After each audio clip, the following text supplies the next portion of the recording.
outside your news log. That's that mini catalog. We call it a news log. It looks like this. This is what we're going to be covering today.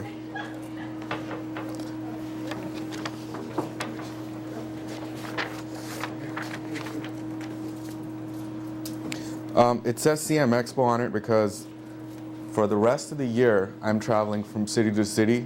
There's 8 different cities, and I'll be teaching basically this class and another class on pet odor. So that's why it says that it's just from my new stuff that I had to make up for that. So this is the same class you're going to Baltimore or one? Yep. That's going to be a little more condensed. It's not going to be that, yeah. This is more hands-on and just a little more detailed.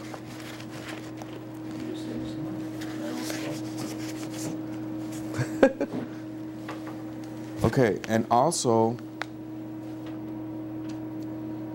let's see, there's another page that goes with it, which is the end. You guys can find that.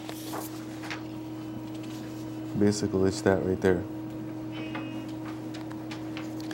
There's 2 articles in there. One is on tap into tiles, and one is on stone care. Those both were published in Clean Facts magazine. And I think they give you an idea, and also they're good for reviewing purposes. So when you guys need just kind of remember what you learned in class, read those articles. We'll bring it back. You know, guys call me and they say, well, I got sandstone, like Jim does, that I'm dealing with. So you want to go back to the basics and see, okay, well, I learned this in class, and it's pretty much all in there.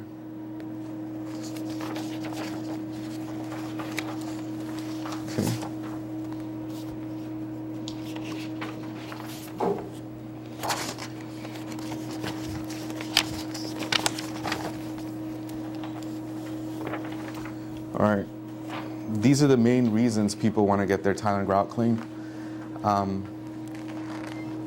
It improves the quality.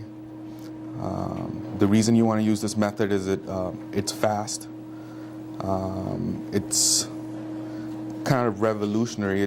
When I first started doing it in 1999, there was no one cleaning tile and grout. And we were like searching for tools, make tools that did it, but also did it fast and well. And you'll learn more about that in a minute.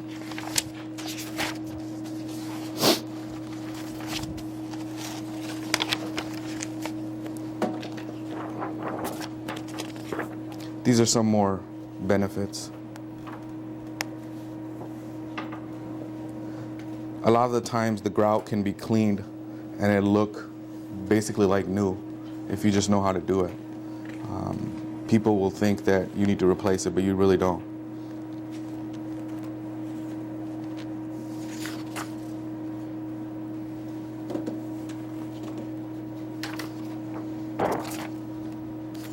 Okay. Basically, there are 4 types of tiles. I like to say there's 2 categories. One is man-made and one is natural.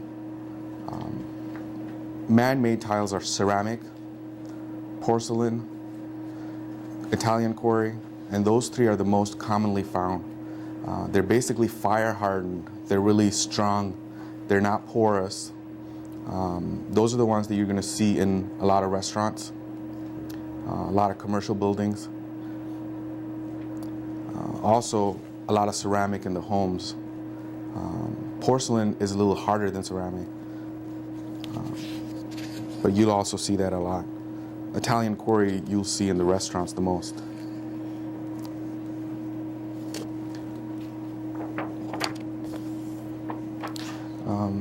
We're going to talk about all the tiles one by one.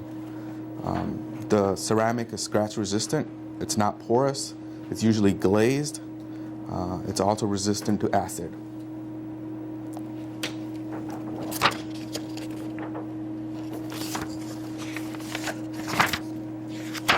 Porcelain is very similar to ceramic. It basically has the same characteristics. How can you tell them apart? It's harder. It's a little harder, but we don't really, for our purposes, good question. We're gonna try to determine what's natural and what's man-made. And there's man-made tiles that are soft. So what we're trying to figure out, is it hard or is it soft? Because we want to know what approach to use. So you're just trying to distinguish between a soft tile and a hard tile. Porcelain is hard, ceramic is hard. But besides that, you really don't need to know the difference. As long as you know it's ceramic or porcelain, it's fine. Italian quarry is the same. Basically, that means you can use any tool and any chemical on there.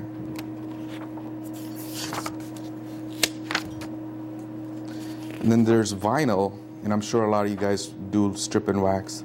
This is a little different way of cleaning. What we're trying to do is clean tile and grout, natural stone, marble, granite.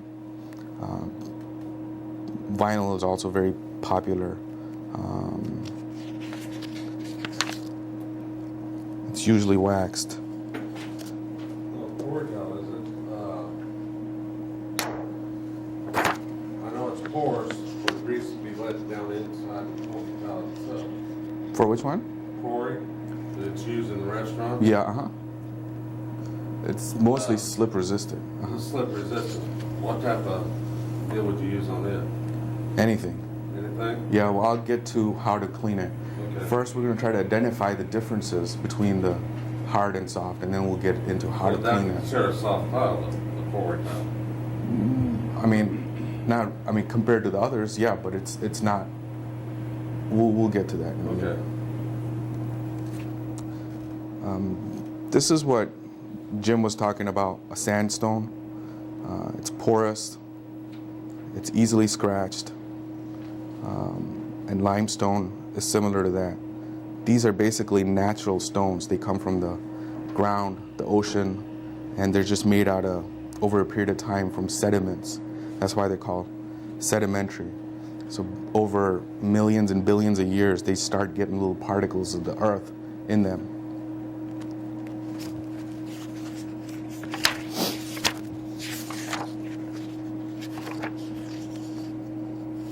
So these are actually extracted from the water? Yeah, from the ocean.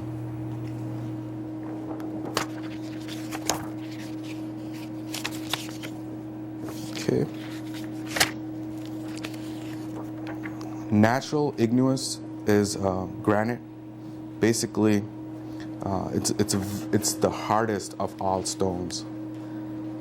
It's very easy to clean, and a lot of the times it doesn't need to be refinished because it doesn't scratch as much compared to marble. And they used to say that it was made out of molten lava, but recently they've been moving towards, there's indication that it's possibly metamorphic, kind of like marble. It has evolved.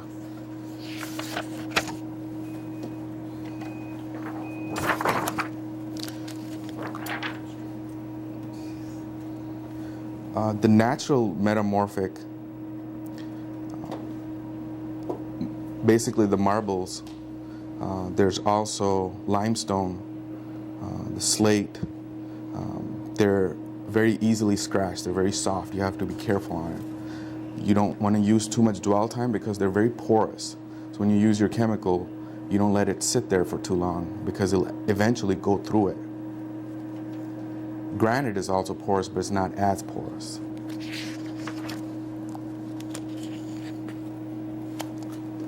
And this is also very common around here. It's called terrazzo. Basically, terrazzo is a mixture of cement and little pieces of stones. A lot of the stones are marble. As far as cleaning goes, you treat it like marble.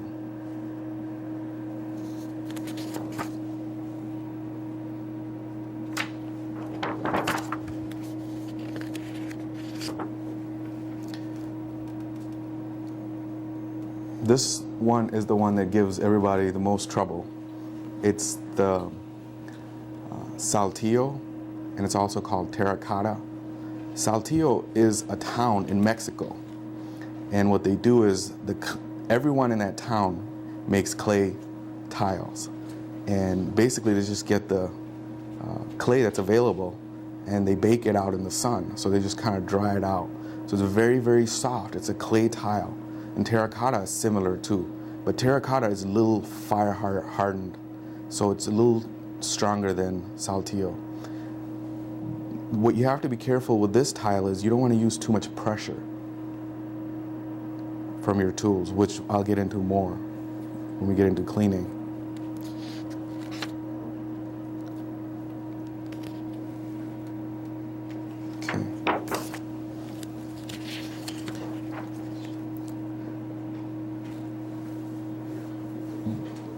We're trying to, our main purpose when we go into a house or a business, we want to try to identify what it is because we want to know what route to take to clean it.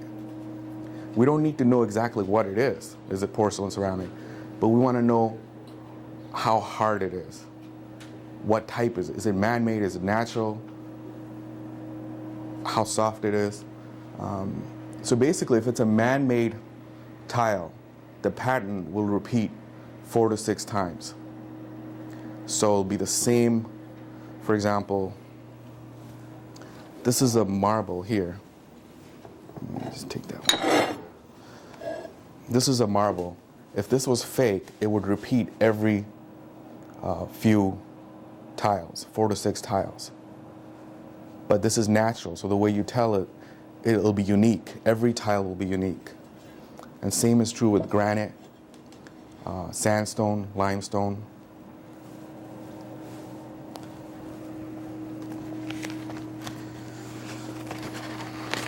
Okay.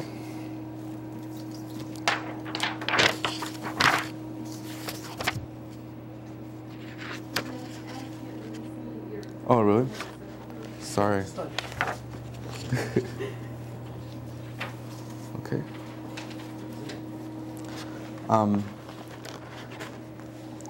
If you guys forget how to test it and tap into tiles, there's a really easy way to test. The article that you guys have, there are 4 different steps of testing to see what it is. Because you want to determine, is it natural or is it man-made?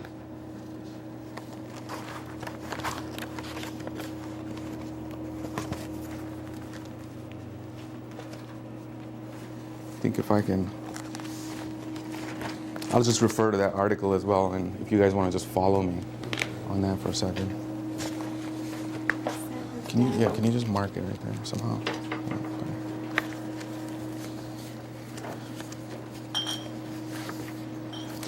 So the first thing we're trying to see if is the pattern's going to repeat. Most of the time when you walk in to an office or a house, you'll be able to tell right away, is this pattern repeating, is it man-made or is it natural?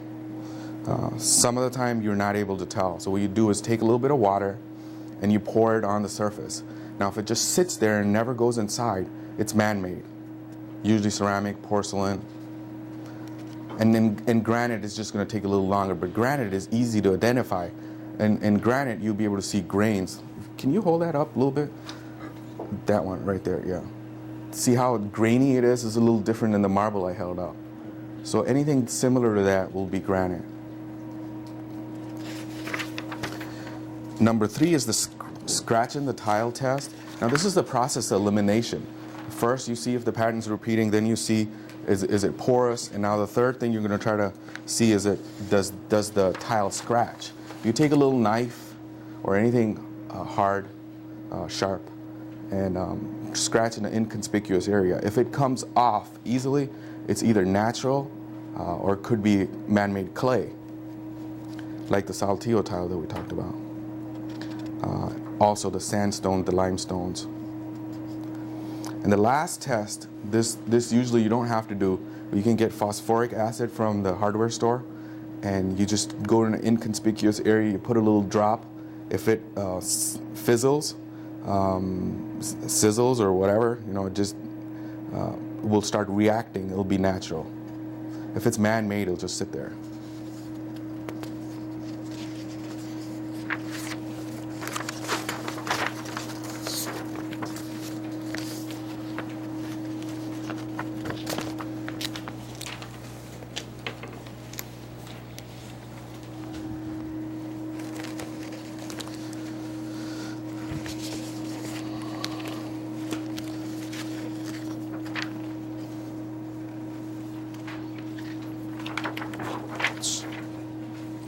Okay.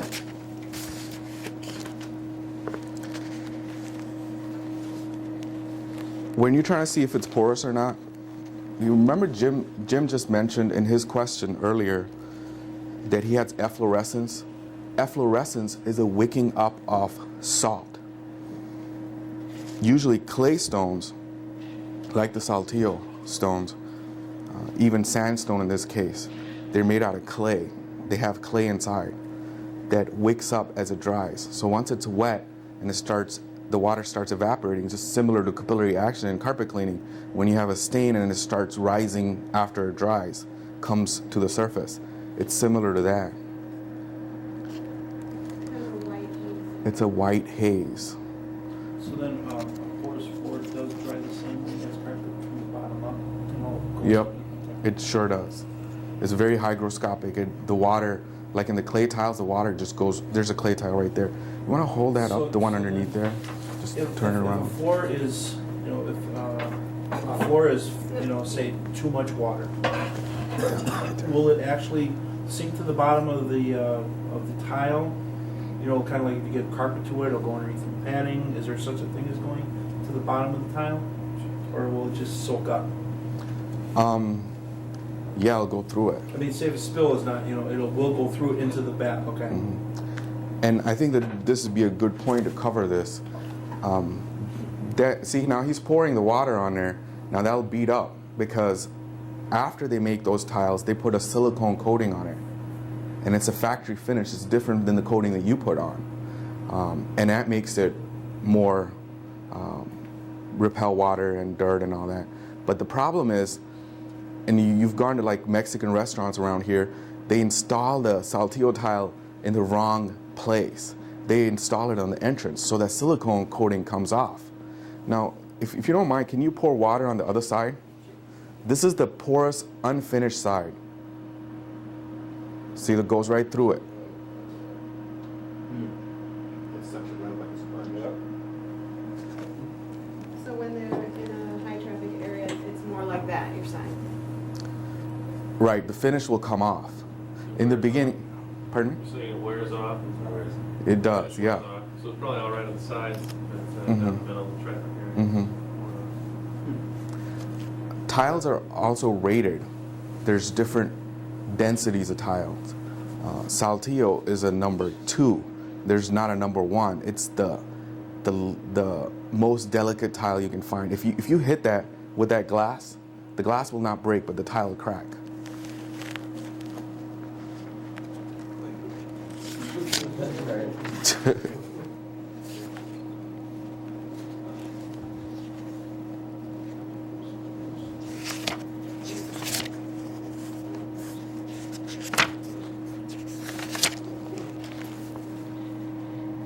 You guys have any questions on tile?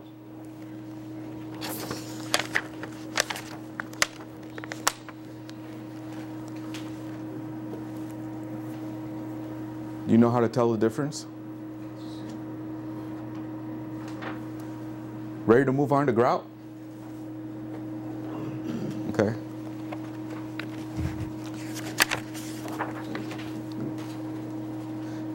I'll tell you the problem with grout is it's gravity. Grout is lower than the tile.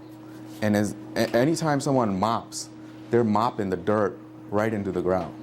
That's the biggest problem with the grout. And grout is very hygroscopic. It absorbs everything. Most of the grout is made out of cement. And the water and the dirt and all that becomes part of it. So your biggest challenge in cleaning tile and grout will be cleaning the grout.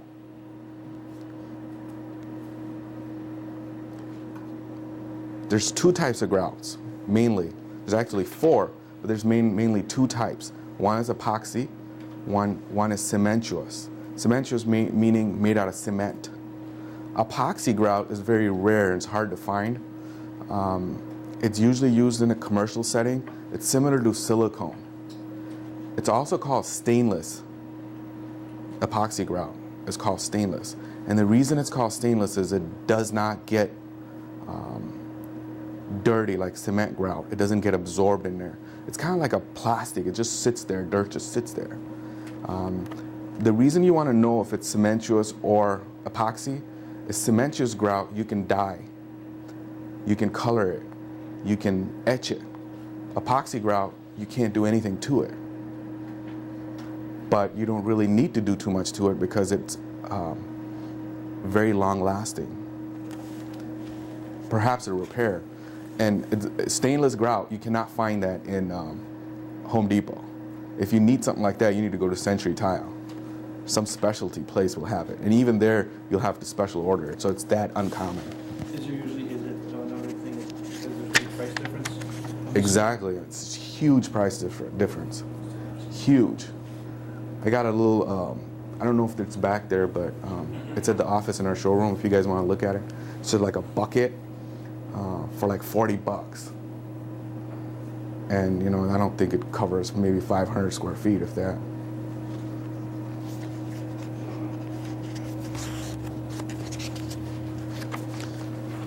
There's a few ways to see if it's epoxy or you guys will be able to tell right away. But if you can't, you take a knife and you scratch it. If it cuts like plastic or silicone, it's epoxy. If it like disappears, disintegrates, becomes powdery, then it's cementitious.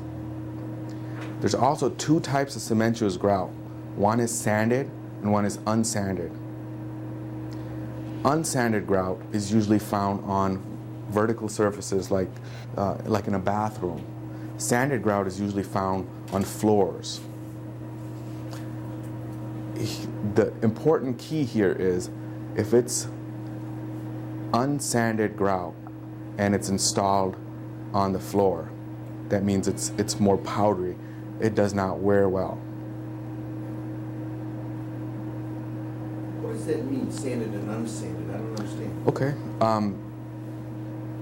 Basically, the unsanded grout is kind of powdery. It doesn't have pieces of, like, almost like pebbles. The grit? Yeah, the grit. It's powdery and it's smooth. And a lot of the times, in fact, in our office in the entrance, they have installed the wrong grout. It's a wall grout installed on the floor. So you have to be cautious because it's going to come out easier. It's not as durable. That means if I use my high pressure thing and I'm using unsanded grout, I might be replacing a lot of grout. Exactly. Oh, Does it have to come out with high pressure, or will it come out like with regular mopping? Does it eventually wear? No, not with mopping. Okay. Just when you're cleaning. So you have to be aware of that. That's your clue as to, all right, I gotta chill out on the pressure.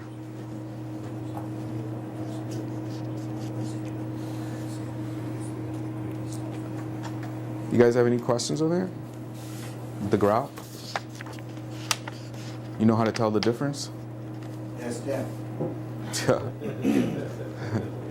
There's a section in that, I think, stone floor care on grout. I think page 3. It says grout and about or something like that. All about grout, okay. That'll give you kind of a review when you guys forget about it, which, you know, even I forget about it. Last night I was reading articles myself just to kind of freshen up my memory. Is everyone comfortable identifying tile and identifying grout? Are there any questions on this? There are samples up here that we can look at during break too, right? Yeah, there actually, in fact, I'm glad Didi mentioned that because everyone got to see the Saltillo tile. We got the silicone coating, and then we got that other end which is unfinished. This. Our main thing is to identify between natural and man-made. That's what we're looking at. Right. Hard and soft too.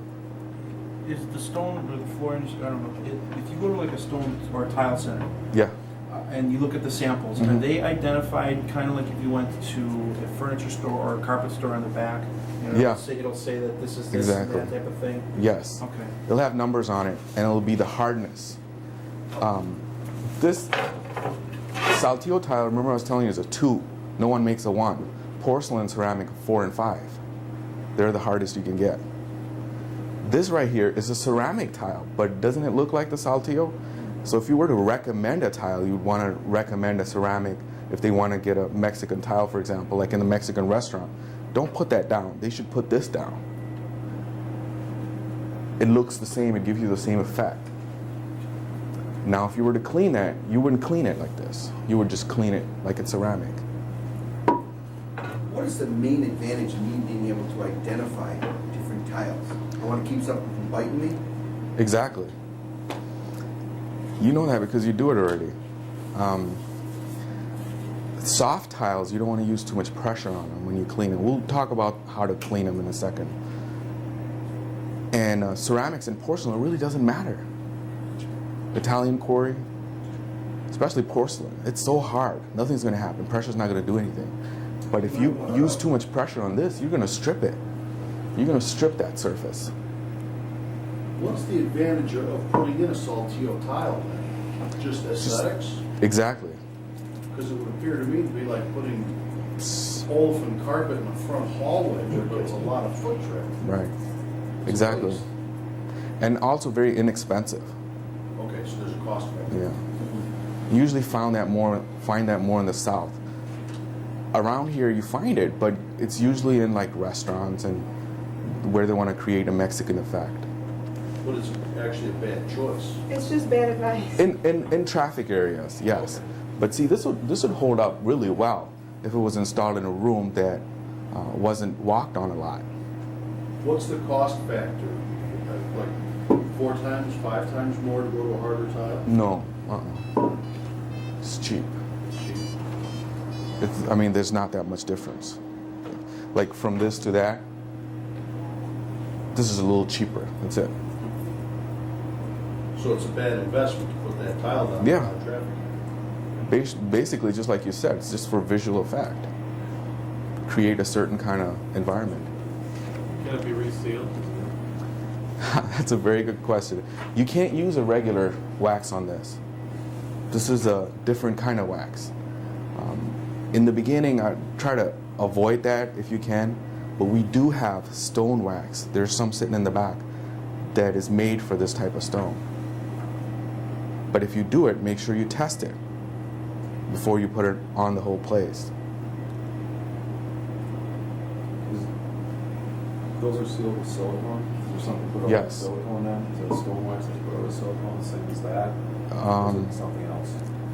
It's some kind of a formula with silicone and something else.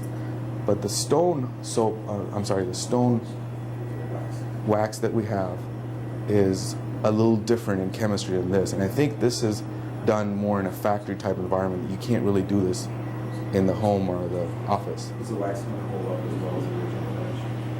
Yeah, and there's a stripper for it too, so you can strip it as well.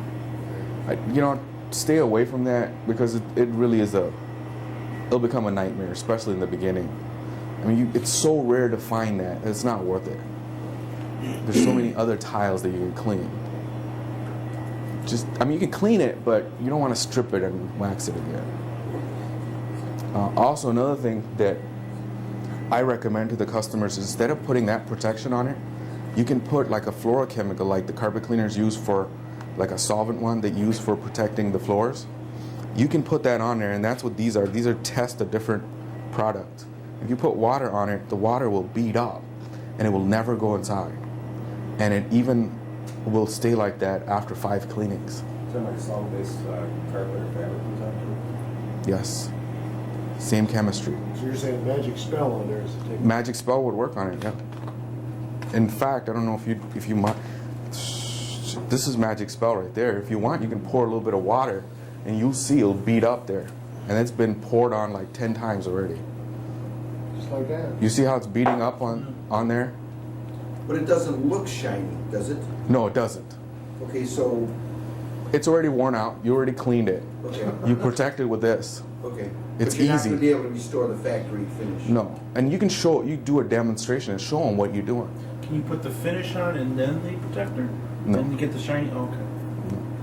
You don't need it then. You don't need the protector. So once the glaze is gone, it's gone. Once the shiny, Unless you reapply it and strip and wax it, but I don't recommend it at this point.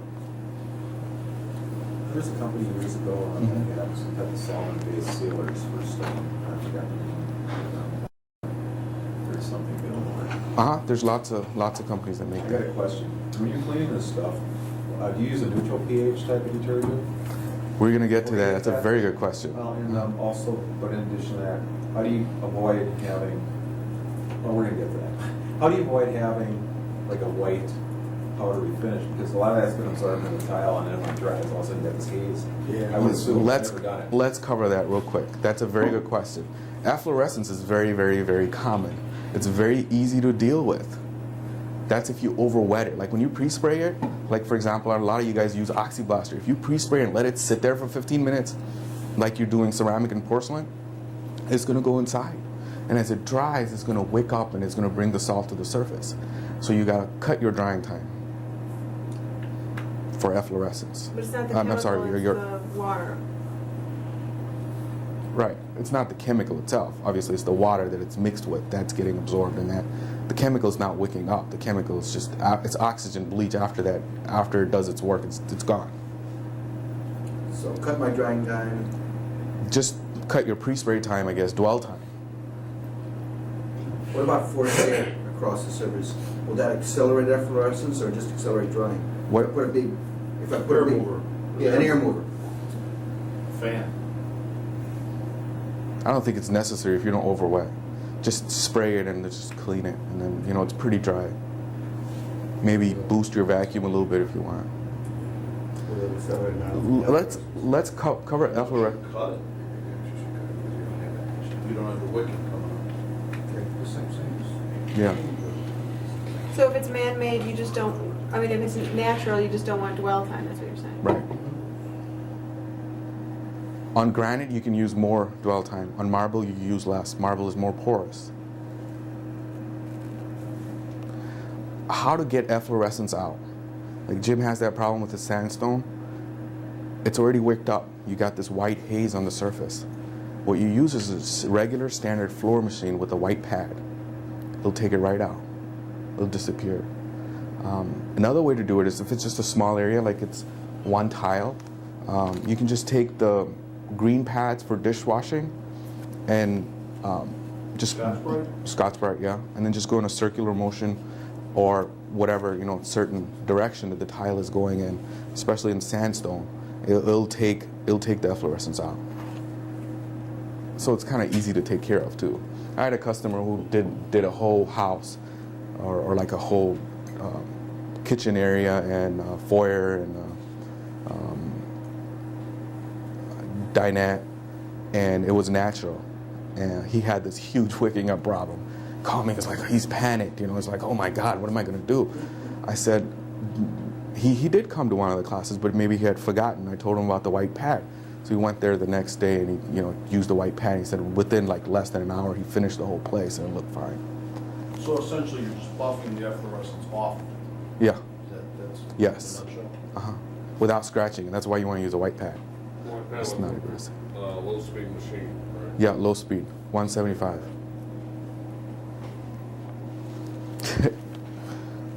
All right. Yeah. Sure. Even with the hardest floors, you still got the issue with the grout. You gotta be vigilant. Look at Yes. the grout and do a good inspection of the grout. Because again, as with stains or things like that, you wanna have the client to own the up to that concern before you go out and attack it. Exactly. Or if you run into the concern and you and her did not see that area, you might wanna say, Ms. Jones, as soon as you have this concern, let me show you something that I've run over. Because one of the things you probably want to do before you do any of this is to say, Ms. Jones, if I run into any concerns, I'll call you in and let you know. But so far, everything looks good. And Perfect. then you go, and then when it happens, you stop what you're doing. Don't finish half the kitchen or wherever, and then say, oh yeah, by the way, she's already walked by and seen it. So I would recommend strongly. So keep that in mind, even sure. if you do hard tiles. We'll get into more cleaning the grout too as well. There's also a release, since he mentioned that in your paperwork, It's a Tile and Grout release. You can just make copies and cut that. It's gonna bite you in the beginning, the first maybe 1 or 2 or 3 times, especially if you don't train your employees correctly. Thank you. I think I do have an overhead of this. I'll show you later. And you guys should have a copy of this in each packet. If not, I can get you one. You want the customer to sign this because there's so many things that can go wrong with the grout. I think, Jim, that you called me on the job one time. You said that there was a bathroom you had some urine problem, right? Yeah. And then what happens is in a restroom where the urinals are, the urine damages the grout and becomes permanently yellow. So things like that, you just need to be cautious and have them sign a release. That will just protect you. I don't think it will really protect you, but it'll just keep them away from you, especially at the beginning. There's, in that case, you know, I had another job. I did a job at the Park District, and we cleaned this. It was huge. It was like a men's, women's bathroom. We cleaned the men's bathroom, and the women's bathroom, we cleaned it. And in the entryway, it was just, the grout was trashed, but we could not get it out. It looked black, even when we got done. So the next day, obviously, we got a call from the customer saying, you know, it looks horrible. Everywhere it looks beautiful, but it looks horrible there. So we go out there, and it turns out that to match the rest of the grout, they put a dark colored grout on there. So you got to be cautious of that. You start cleaning it, and all of a sudden there's a little patch. That's another reason you want them to sign this. You don't want to be responsible for that.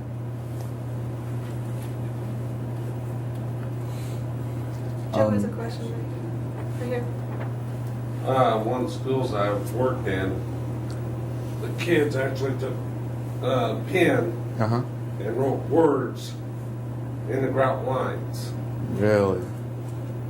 That, Andre is the expert. Andre is the spotting expert. Hook up with him at lunchtime and he'll answer that for you. What do you think, Andre? Yeah, I'd probably have the client to say, you know, we have this concern here. We'll see what we can do to make it better. If we can't make it better, then you'll be the judge of that. But we're still being paid for the rest.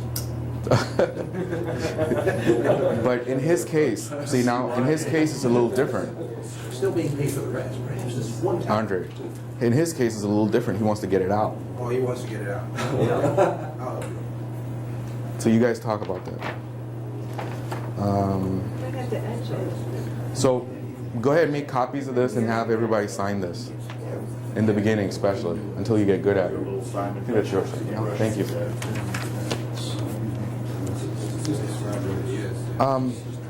We'll touch up a little bit on grout again. Any questions here? Yeah. What does it actually mean for tile to be glazed?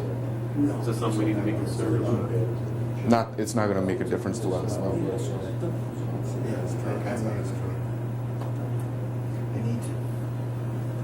We're done with this topic. We're going to move on to equipment. Everyone knows how to identify tile and grout. Okay. All right, let's start the story here. When I started in February of '99, no one was cleaning tile and grout. The first machine we made had a brush on it, Jim knows. There was another machine that I made, was a little thin brush that ran in the grout line, because I thought if you agitated it would work.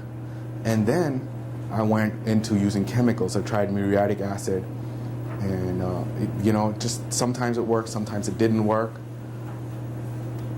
And then finally we figured out it's really the high pressure that works.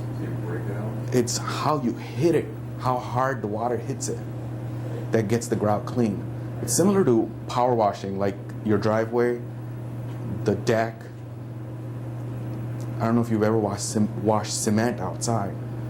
You can scrub it, you can do all kinds of stuff, but as soon as you put that pressure washer on there at 1200 PSI, it's gone. You know, that gunk that was there permanently, it's gone. And what we did was we moved the same technology into tile and grout cleaning, basically. And the difference, why the carpet cleaners got into it, was the vacuum, the extraction, because we have that in our portables and our truck mounts. And that's why the carpet cleaner can clean it better. Before that, it was just the mom and pop, kind of like I told you, I was trying to clean it with a brush, or it didn't work. It wasn't that good. The results were blotchy, really blotchy. And it took a long time to do it. So that's why since about 4 years ago, it is just taking off. It's mushroomed. There's more and more carpet cleaners doing it because we can do it better than the janitorial companies. We can just do it better because we're capable because of our vacuum and our high pressure machines. And there's alternatives. Some of you guys have portables, but I'll cover that. And you don't really need a truck mount.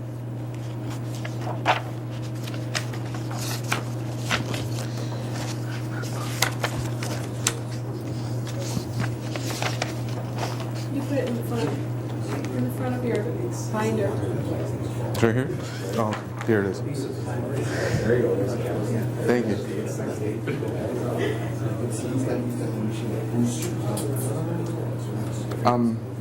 You don't need a truck mount. But if you got a truck mount, make sure it goes up to 1200 psi. If not, a minimum of 1000 psi. It helps. The pressure is very important. You want to be between 800 and 1200 psi. Will 494 get 1200 psi? Yeah. In fact, all the ChemSpec machines, and it's not a plug at all, but there's 3000 psi. All the machines go up to 3000 psi because they're made as a Tile and Grout cleaning machine. So they just started making machines recently. So they decided just to do that. So they're all used for Tile and Grout cleaning. Already set up to be able to do that. Yep. Or is that an additional option? Turn the pressure up. That's it.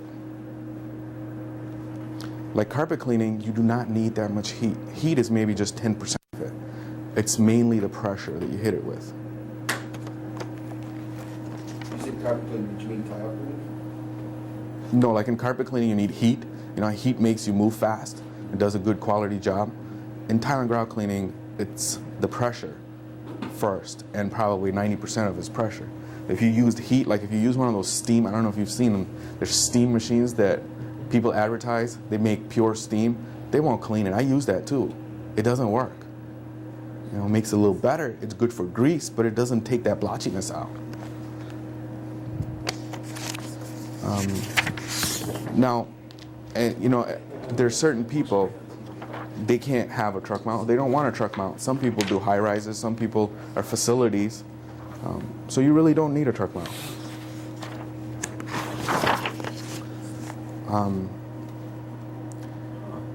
What we do in this situation is we use a portable, and this is a water pressure booster.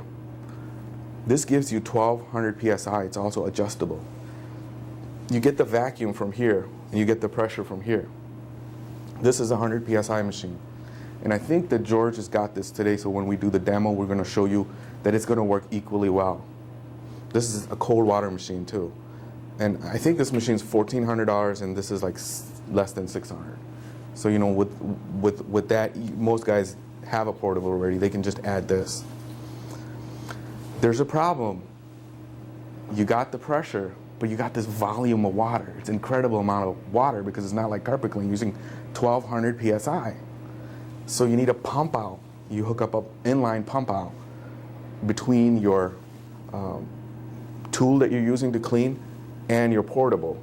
And that pump out, the water falls in there, and it's got a garden hose, and it pumps it right out to any drain. Now the problem with that is now you got another circuit. So you got 3 circuits going. There's also a new machine. It goes up to 3000 psi. It's 1200 psi, I'm sorry. It's made for Tile and Grout cleaning. But the problem with that is it has 2 cords. They're both 20 amps each. But that's what you need. So this option is a little bit more flexible, but that's more of a complete machine. It's made for that. The other problem with this, it's 172 pounds. But it has to be. Mighty. It's It's on it right here. oh, cool. Great. Yeah, 20 gallons, 110-inch water lift, 200 CFM, 40 gallons per minute, 10 feet of hose, 170 pounds. You said 40 gallons. That's what they got, 40 GPM. Is that? I think that's on sale in our catalog this time. It's normally $3,000, but it's $24.99.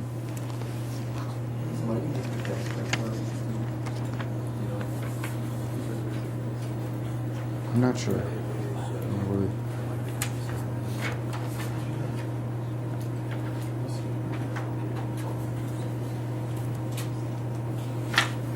Okay. We used to clean the grout when it got blotches. What if it caused that blotches? Is it a chemical breaking it down and absorbing back into the grout? Is that what caused it? For what kind of blotches? I'm sorry. You said that we did the old way with the chemicals. Mhm. And you get blotchiness in the grout. As It's- opposed to high pressure. It just absorbs it. Yeah, It just so absorbs it. breaking it down, making it liquid, and Yeah. pushing it out. Yeah. Until you weren't getting it all back out. Right. With this, it's on the surface more, you're just busting it off, not really breaking it down. You're getting it out because it's got these little sanded grout has little holes in it. You're getting inside that and get it out, get all the dirt out. And then the other part is the oxygen bleach that I'm going to talk about.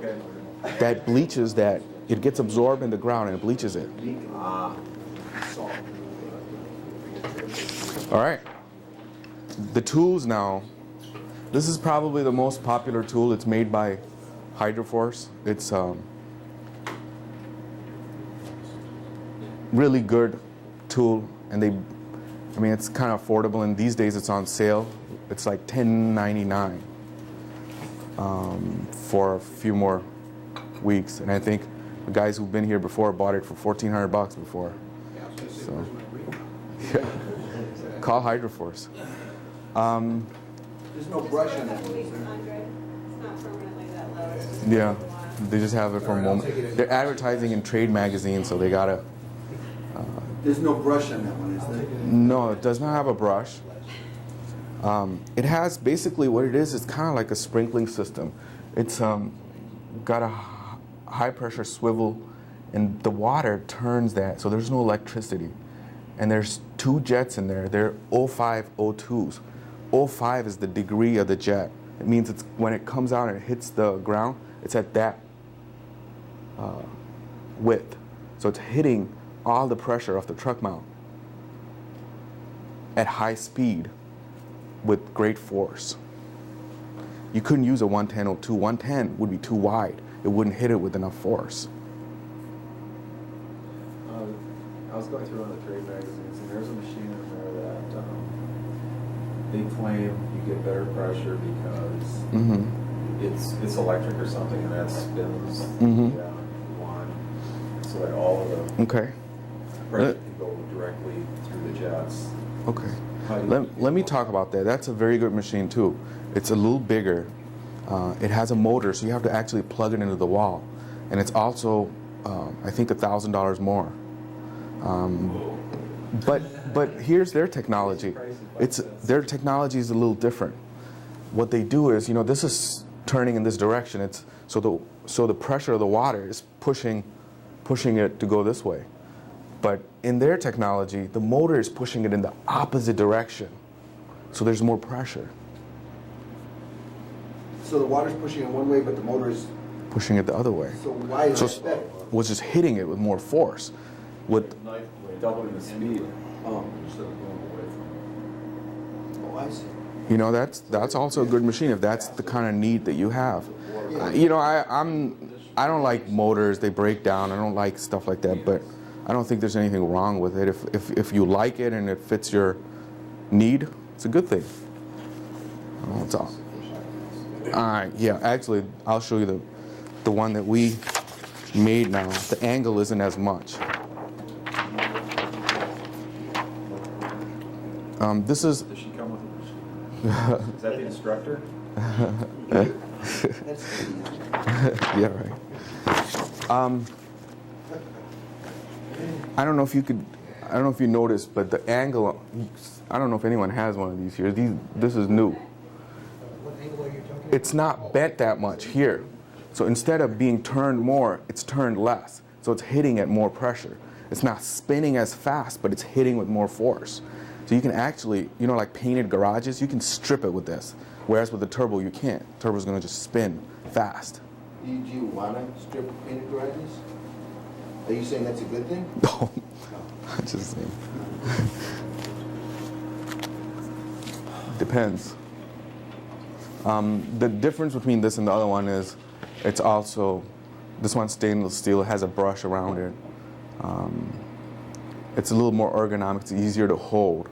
Because if you start using the machines, you'll notice that holding it like this is not very natural. It hurts your wrist right here, probably after an hour. The pricing, I think, is the same now. It's also on sale. You guys can try it out. And I think, do we have a turbo here too? We need to get a turbo. Okay, maybe George's got a turbo. We'll, you know, use them both and see which one you like. You know, have you seen Mighty's version? Yes. I think that's probably why Hydroforce is dropping the price of it, because I saw that with John 2 months ago, and their introductory price was about $1,000. But they've got the thing where instead of going side to side, it operates like a carpet wand. Right. It looks like a wand. Right. But it's round? It's round. It's It round. operates like the wand, and instead of the seal being plastic like the Hydroforce, it's more of a, it's a little brush. It's like. Yeah, it's there. Yeah. We sell that too, by the way. Yeah, we got that. We got all three of them. Which, But the turbo has a plastic seal on the bottom. So you kind of, Yeah, so this is good for uneven floors. and this has a brush, and the Mighty has a brush. But they're all the same size head, basically. I think 12. Oh, 12. the Mighty one might be a little smaller. But it's like this. This is harder for me to use it like that. You know, I feel more natural holding it like that. Just you have just like a carpet one, yeah. I got a power line. Clean carpets, so we'll hold the RX-20. And using that power line, the cords get in the way, going back and forth. The RX-20 seems, I haven't used an RX-20, but just after using the power line, It's wonderful. I use it out. I think it's easier just going back. You cover a bigger area going back and forth like this, and you can go forward and back. Right. I don't know. If you use both, and you Yeah, I use both. I just like the side to side better. I just like the way you hold it, I think, better. Because you get fatigued. Yeah. And it's hard to push. And the head is really heavy. It's a very heavy duty head on that. They used to have a light one made out of very plasticky. No wheels. Go off to the side. We think the natural movement of that would be side to side. Yeah. We have one in our showroom if anyone wants to see it. We always have them in stock. We sell a lot of those too.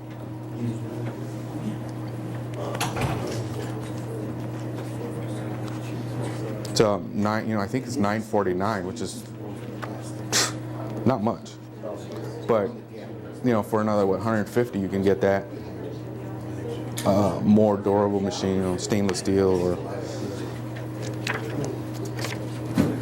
Also, another thing a lot of guys don't realize is the swivel. There's a ceramic swivel in this and the turbo. It's just more, holds up more. And I'm not sure if Mighty has it or not, but before there used to be an issue with the swivels wearing out fast. So basically, this tool you're going to use to do big areas is going to work 2.5 times faster than using a wand with a brush, because of the rotating action, because of the pressure, because of how close the jets are to the ground. It doesn't matter which one of the machines you get, but this is labor saving. You can do it a lot faster. And your quality is just unbelievable. Didn't you do the tile out here in this hotel last year? Yeah, we did one here. Yeah. Yeah. Were you there? Yeah, that was unbelievable. Yeah, okay. Well, we'll see if we can do that again today. All right, now this is the other tool that this is something only we make right now. It's called Blaster Wand. It's got a 1502 jet. That means it's hitting at a 15-degree angle.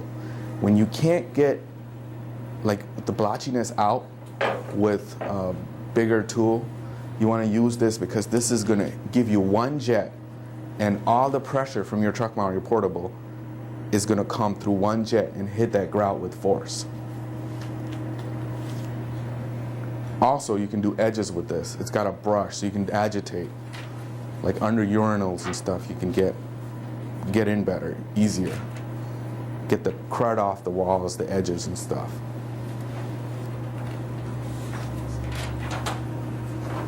Which one is that?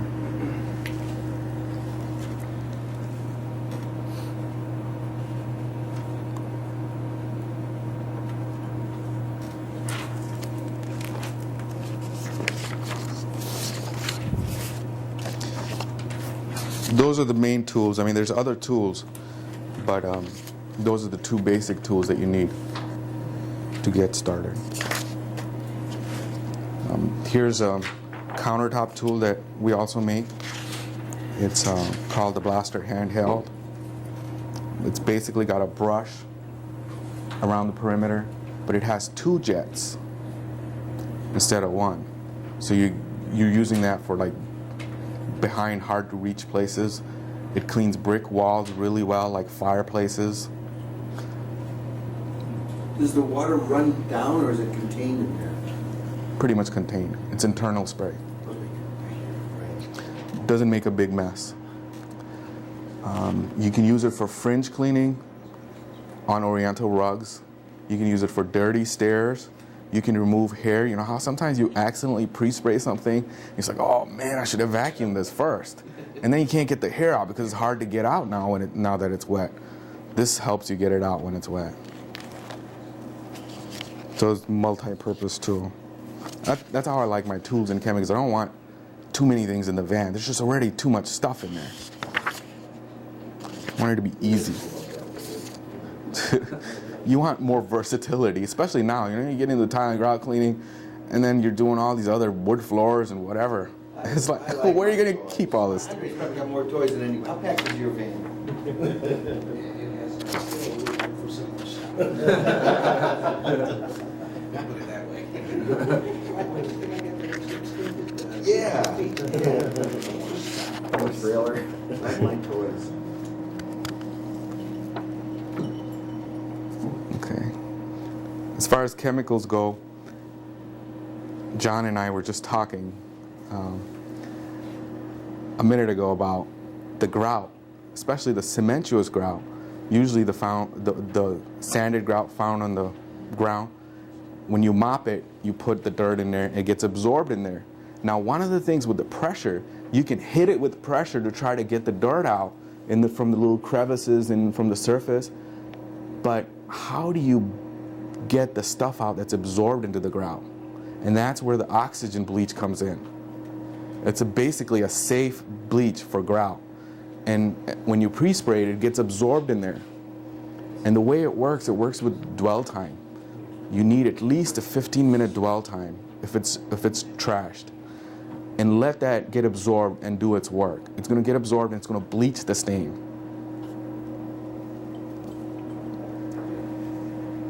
Certain types of jobs, people would prefer doing them in-house because of the cost saving. It's pretty close to what we can do.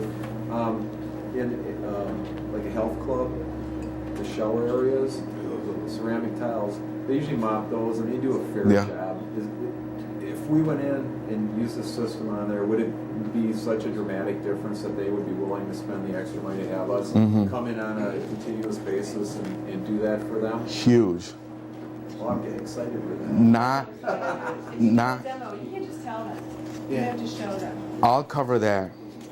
It's just shocking. It really is. There's a huge difference between a carpet cleaner cleaning than a janitor cleaning, which is just the power is just unbelievable.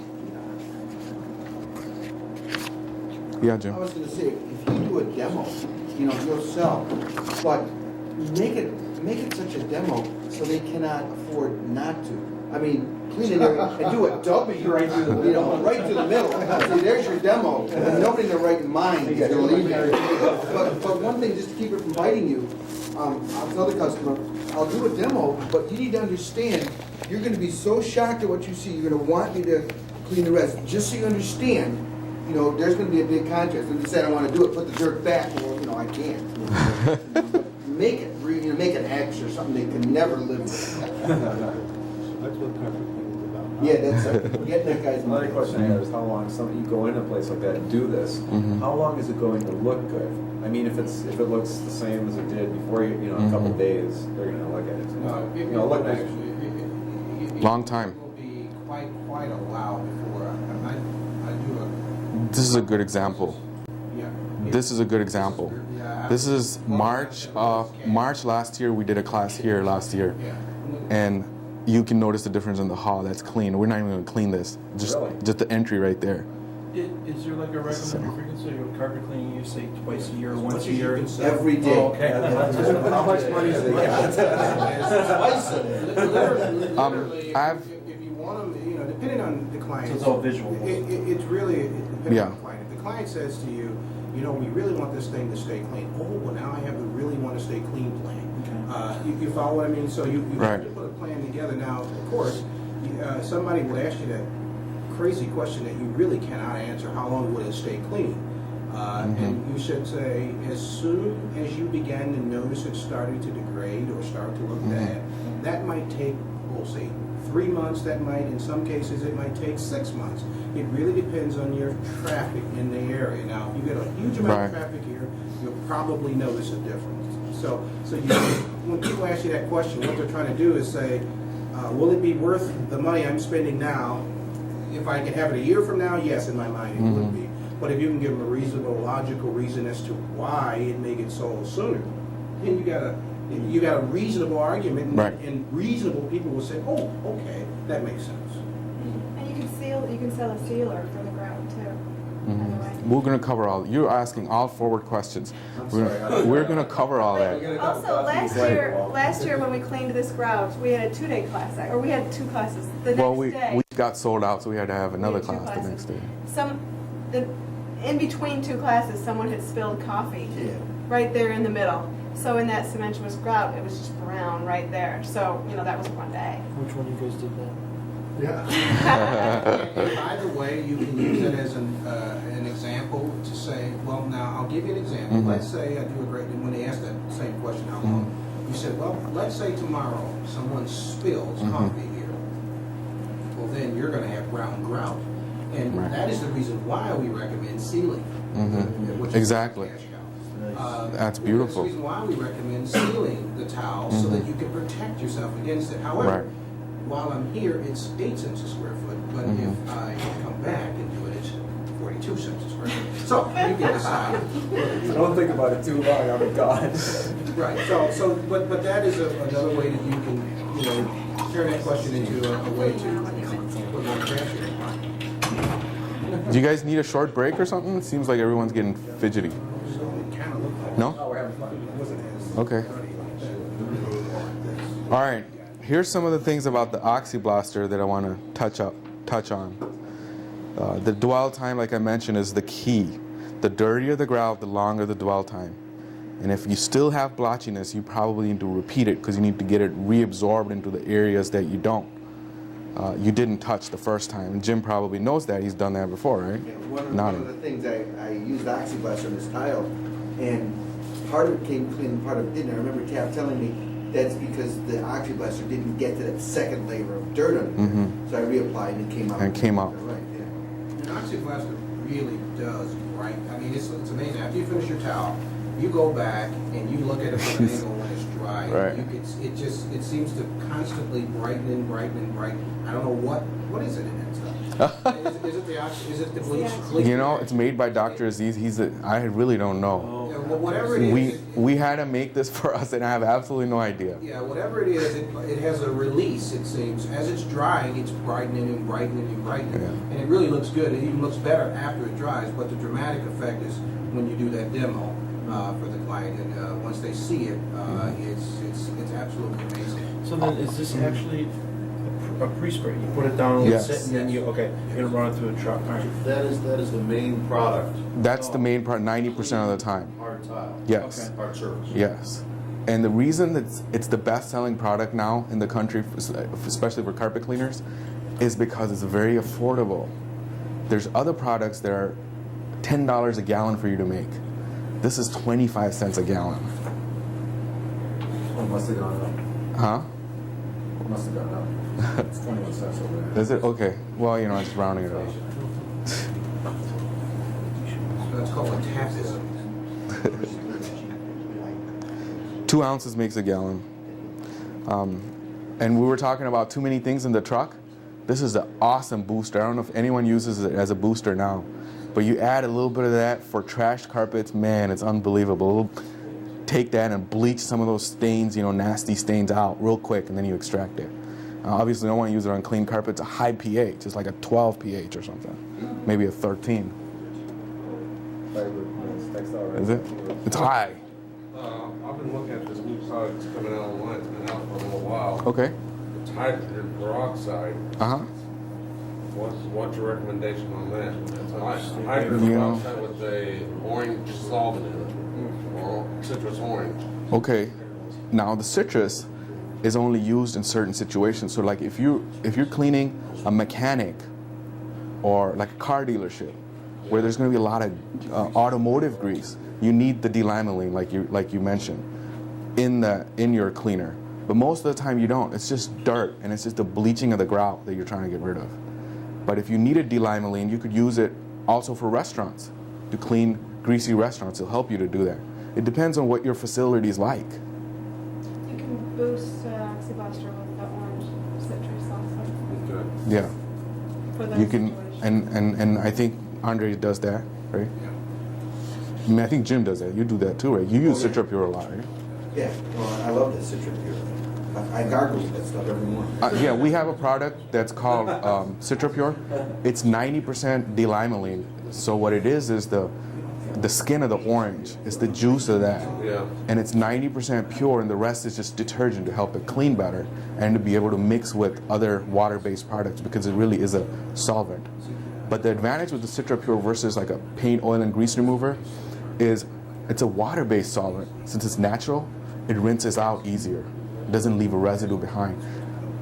Most other products, if it's man-made solvent, it's going to leave a residue and it's going to attract dirt. Like an oil film. Right? Exactly. It doesn't come out with us cleaning. No. All right, now you can clean Oxy Blaster you can use Oxy Blaster on everything, even naturals. But certain times you get into a situation where you need something that's more safe. And that is the reason we made Trashed. And then again, it's an all-purpose product. It works for carpet cleaning. It works for Tile and Grout Cleaning. You can wash walls with it. It has a 7 pH. You can clean upholstery with it. It's a detergent. It's a pre-spray. There's just so many advantages to it. So if you needed an extra product to do the 10% of the stuff you can't do with the Oxy Blaster, or you might not want to do, then use this. And I'll give you a reason why I don't want to use Oxy Blaster all the time. Sometimes, in fact, a lot of times, the carpet and the tile touch. It's just kind of tucked in the carpet, and they touch. Use Oxy Blaster and the carpet's clean, or if the carpet's dark, you're going to bleach some of that. So you want to carry some, whether you carry this or not, carry a neutral cleaner that'll help you not bleach when you get into a situation like that. That's an oxy, is that like an oxygenated bleach, like a Yeah. peroxide? Yeah, it is. Okay. It's similar to what. That's what it is. It's not like chlorine. No, not at all. You can use it on carpet, but if it's a red carpet. That's why I'm kind of worried. It doesn't have bleach in there. In general, right? It Yeah, doesn't some contain people use optical it for breakers. sure. No, absolutely not. Dr. Aziz says, be careful around the color of the carpet. This is a very formulated product. It's made, you know, Nobody's not organized. no. In February of '99, I remember when we started this thing, we just could not find a product that worked. You got some of the blotchiness out, but you couldn't get the part that got absorbed into the grout. So we approached Dr. Aziz and said, you know, there's got to be something you can do. So he formulated this product, and we tested it, and we tested it. It took us a while to figure out, okay, it's the dwell time, and it's all these other variables. But now we've got it figured out, and it does work. And it doesn't damage anything. We've never had a claim. Okay, this is a brand new product. It's based on a need again.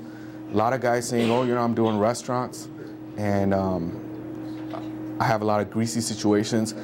I'm getting into like truck stops. People call me up and they're using Oxy Blaster on truck stops, and they're having trouble cleaning them because they're just trashed. I mean, there's like buildup on the grout, like that. It's caked on. You can't. The tile in the grout is flush. So we said, okay, well, we got to make something for this need.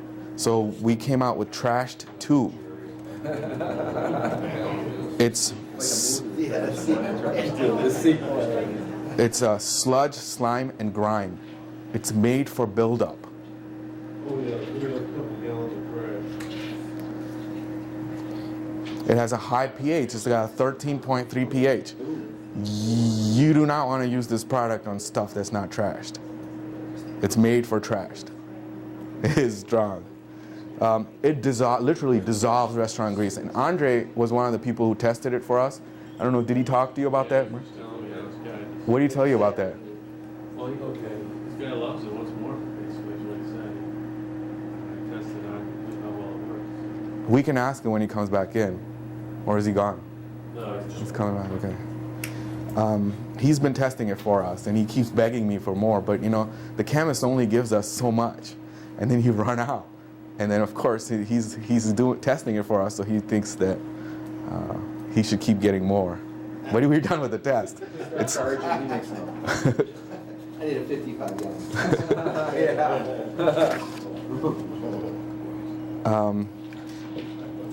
You use it on anything that's trashed out except for clay. I wouldn't use it on marble either. Should you neutralize that afterwards? No. Water's fine. Some people recommend that. I don't recommend it because I've never noticed the need for it. I don't like to run acid just unnecessarily. They just run clear water from the truck when they pick up any of the... I do. Yeah. Most people don't. I don't see a need to waste money on an acid rinse. It has never made a difference for me. I don't know. Has it for you, Jim? Have you used it? You never needed it. I think that might be one of those things people want to sell you stuff just so, you know, you keep buying it. pH balance, pH, you know, on everything, you know. Water's neutral after you pick it up. I mean, the dwell time is probably the key. So there's no residue left on it. You know, as carpet cleaners we're taught, you know. Absolutely not. On the carpet, so you down, okay. Absolutely not. Only if you let it sit too long and it's a porous tile. Yes. You know what Exactly. But you wouldn't use this on that. You know what carpet cleaners do? They go, they put a heavy duty pre-spray down, and then they run over it too fast, and they don't remove it. I can't hear you at all. Companies Hang on one second. themselves by saying, hey, let's put some acid rinse down, because the carpet cleaners aren't rinsing the carpet properly in the first place. Right. You put high pH down, you go over it too fast, it looks clean, but you still got residue. Plus you in got it. all the Right. stuff that was done to it, so. Right. It's different. Yeah. But you know, then again, I'm not for that either. Acid rinse on carpet, but that's just me. I think most people like it, and I think it slows my guys down. It kills labor. I mean, you know, you got this acid coming out with a 2 pH in it. But that's just me. I think it does make it brighter, and it's really good for like oriental rugs and stuff like that. It's safer. But I wouldn't, yeah. It definitely, and does rinse out and residues less and all that. That's all true. But not for me. It's not right for me. I like the labor saving of the detergent coming in through my jets and making me move. Costs too much. Labor is too much. Okay. Time's money.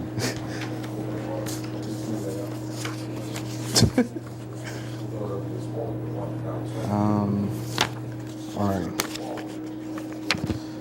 Questions on chemicals? You had the question. I'm sorry. If you get the Oxy Blaster on the wood, What effect does it have on the finish of the wood? No effect. Never had a claim ever. Have you? I've never heard any problems with it. Most wood floors have a real thick urethane on it anyway, so I mean, unless you leave it there and you allow it to dry, you might, you know, Could. you could, there's a possibility that you could damage the urethane. But It's if not you gonna- have it's a not gonna little, damage the if wood. you have a little overspray, if you clean it up immediately, there's not a problem. You're not gonna have a problem. It's no big for it. Just Yeah. go, and if you do have to do it and you wipe it up, just take a wet, clean rinse,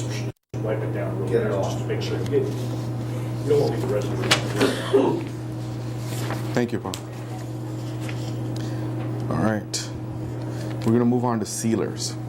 Did you seal that job, Jim? That you said that you had the urinals and you cleaned it again? You know, I don't think I did. No? Okay.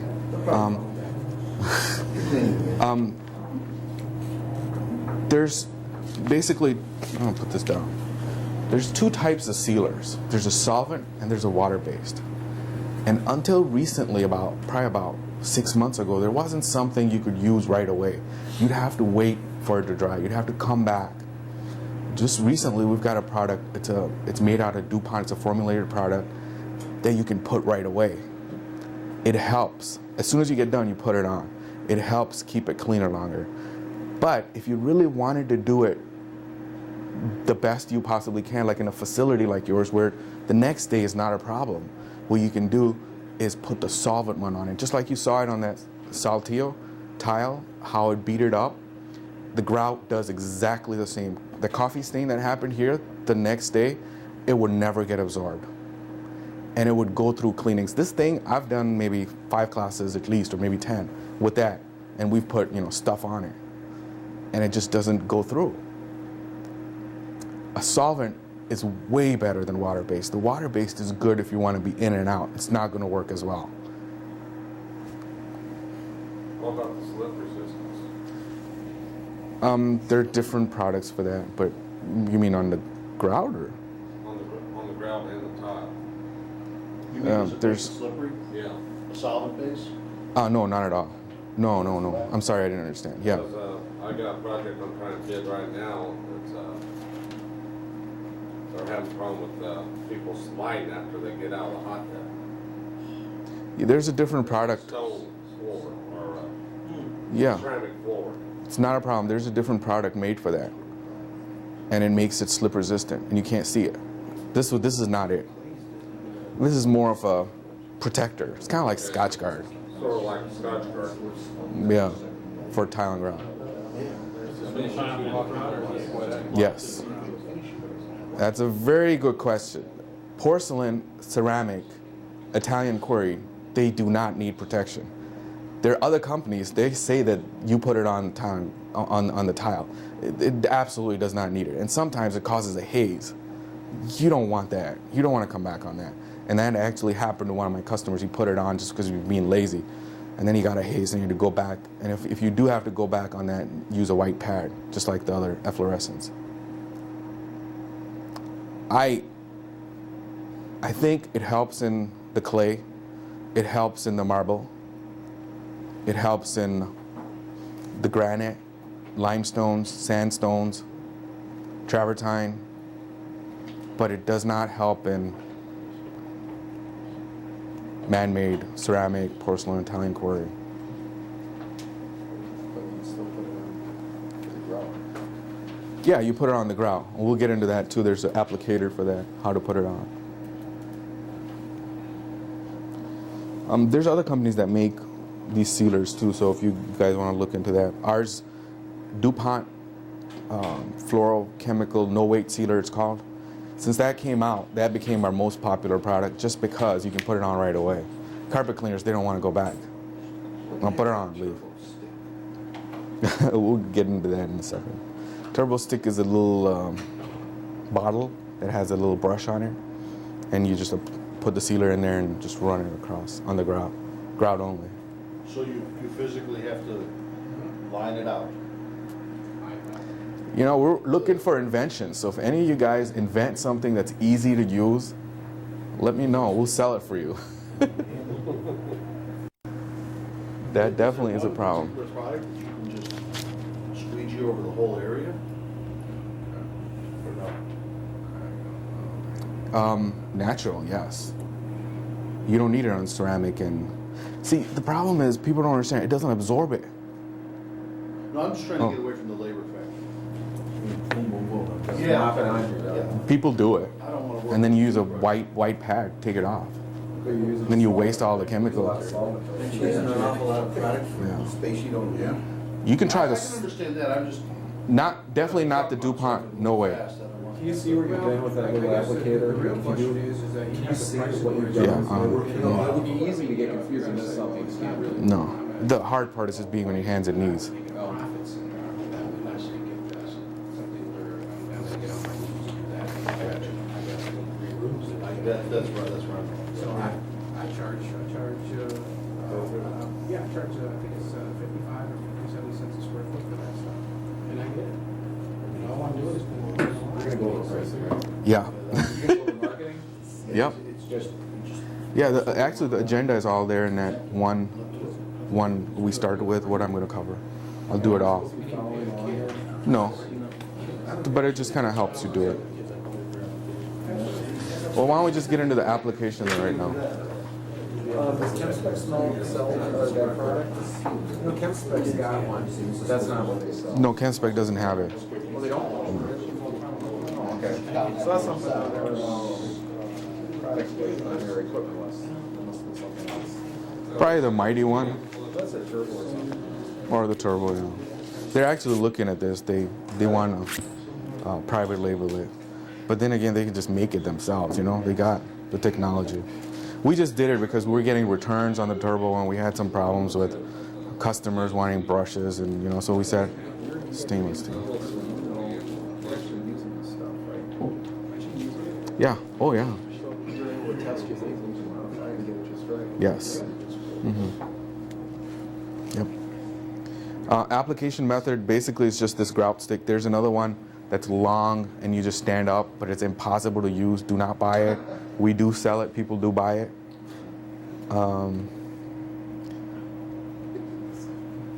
This is the best. I mean, you got to get in your hands and knees, and you got employees. You know, when you have employees, just have them do it.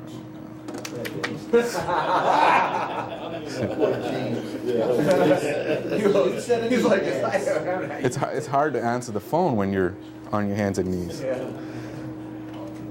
Your headset. Okay, if I'm going to recommend one thing for cleaning grout that you cannot get the blotchiness out, color seal it. Color sealing is the most impressive thing in the world. I did it in my house. I cleaned this area and I did not clean one area and I tried to match the grout and I put it in. There's absolutely no difference between my old grout and the new grout. It looks immaculate and it still looks good. It does not come out with water. These things are made by Hydroforce and they're just unbelievable. What you do is you get this sealer, you add a little dye to it, and anything that's trashed out, it will make it look immaculate. Like in that, the urinal area that he was cleaning, a lot of that yellow is damage to the grout. It's not gonna come out. You tell him in the beginning it's gonna yellow, but you know what? I can color seal it, I match it up. And then you just put that on there and it's unbelievable. It's to white? Or you have to make Yeah, it darker? yes, no, it's like a color. It's not like dyeing a carpet, you're No. working with the existing, okay, it's like You painting. can- Painting, You can Okay. do white over red, dark. black or whatever. With good success, you can go. I can't even tell you. I've had, huh? The colors are different. They come, Oh, so there's a wide variety. yeah. It's in your catalog. There's a, What page is that on, Didi? it's about 10-ish.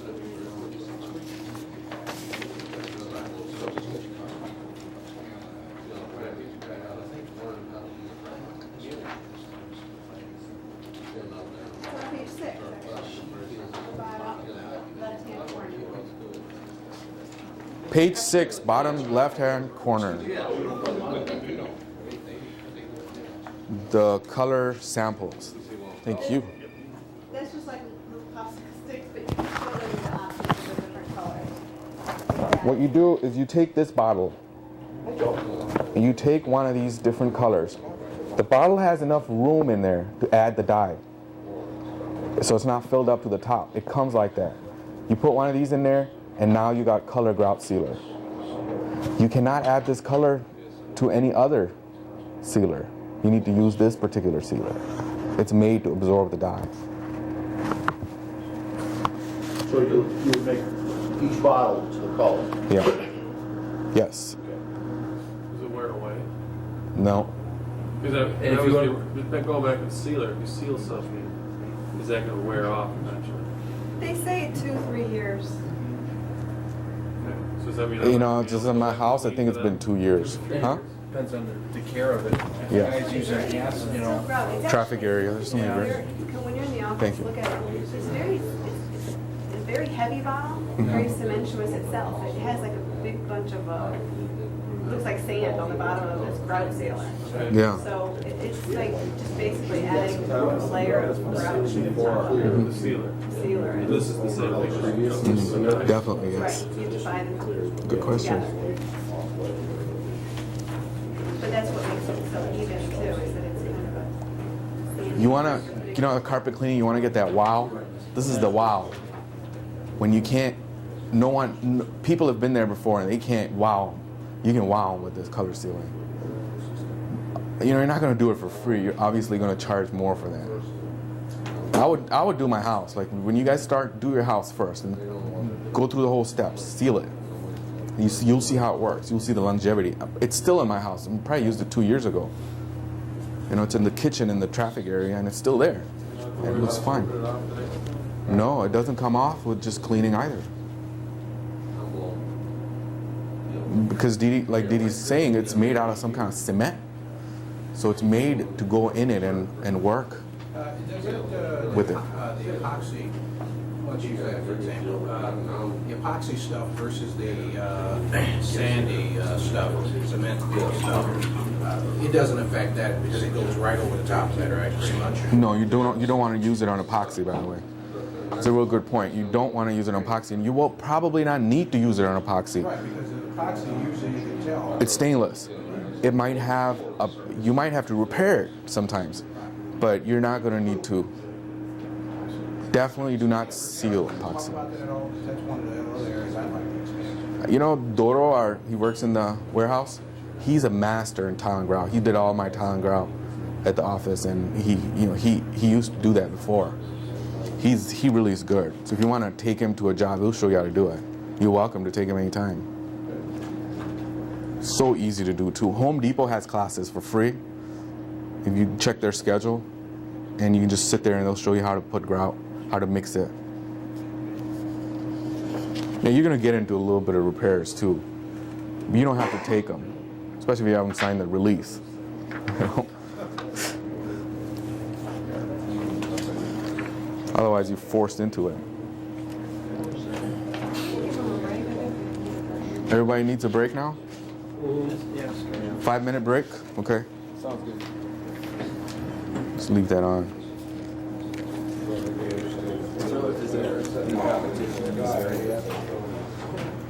Oh, catch up. Sure. Be happy to do that.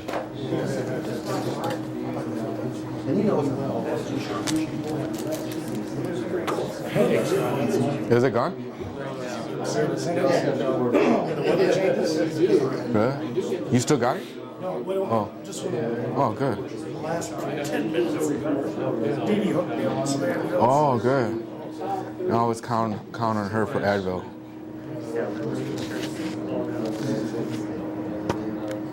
Still have someone else missing? I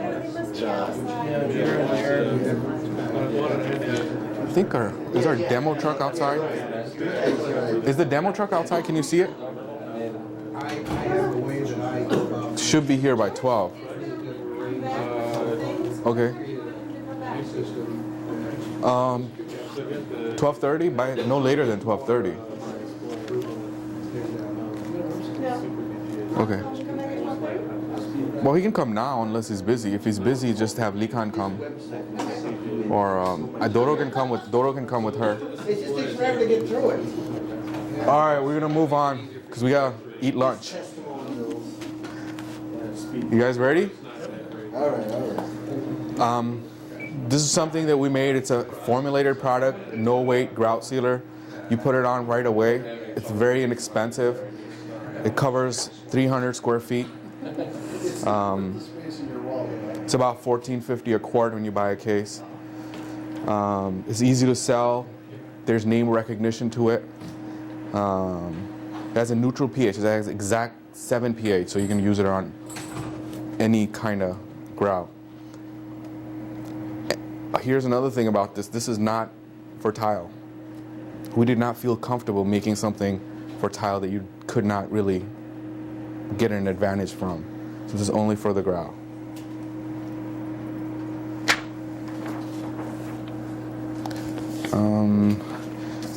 You know, I just want to touch on this again. Use this in the beginning because you're going to have,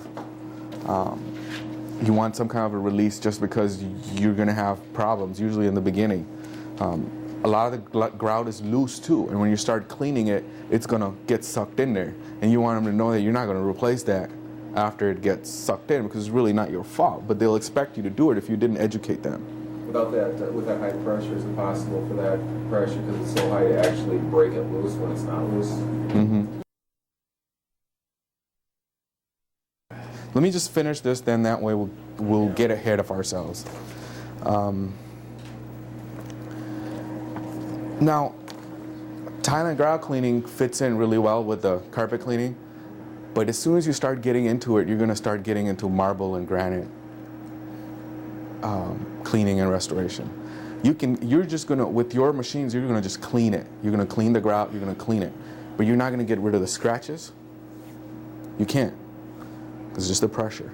And you're not going to get rid of some of the stains because now marble, for example, is very porous. So what you need for marble is there's two things you can do. There's actually division of two. You gotta, in your mind, there's light restoration and there's medium to heavy. You cannot do medium to heavy with light restoration tools. For marble cleaning, you need a heavy weighted machine. You need a floor pad, and I think it's called the Aqua Magic Pad that we sell. And you need marble restoration paste. It is very easy to do. You just it gets rid of all the light scratches, and it gets rid of all the the staining on the surface. But it's only for light stuff. You cannot make a medium to heavy look like new because you can't skip that step. You have to grind it. When you get into medium to heavy, you have to grind it. It will not work with chemical alone. So that's the most important thing you can take from this class about that. And what happens is a lot of guys say, you know what, I'm just going to go ahead and start light restoration. Well, there's no such thing because you're going to run into heavy restoration right away. And then what? So you need to be able to do it both. If you don't do it both, at least watch the videos. We have 2 videos which you're going to watch after class, after lunch. And watch the videos and they'll give you an idea as to what's involved. If you want to do it, just do it right. Go ahead, get a floor machine. Go ahead, get the diamonds. Go ahead, get the marble restoration paste. And you can do it. It takes like 1 or 2, 3 times to learn. And a lot of that is just hearing it. You can hear it being right. Because when you're grinding, you can hear when it's correct. And that just comes from experience. You'll hear some of that in the video too.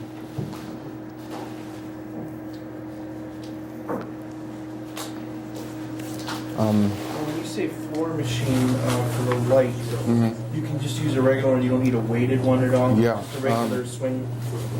You're gonna see a non-weighted floor machine, but that doesn't really work. Oh, so you do. I like What do you call it, like 100 pounds or 130. Hild, H-I-L-D, Hild. So you can have a floor machine, just put some weight on it then. That'll be fine. Okay. Well, it's got to be 1.5 horse. Oh, okay. You mean okay? 1 second. All right. So you guys need a heavy machine, about 130 pounds. Floor machine, 1.5 horsepower, low speed, which is 175 RPM. You sell those weighted donuts. Yeah, we do. Would that work on a regular machine, or would it burn out on the engine? If it's 1.5 horse, that's minimum.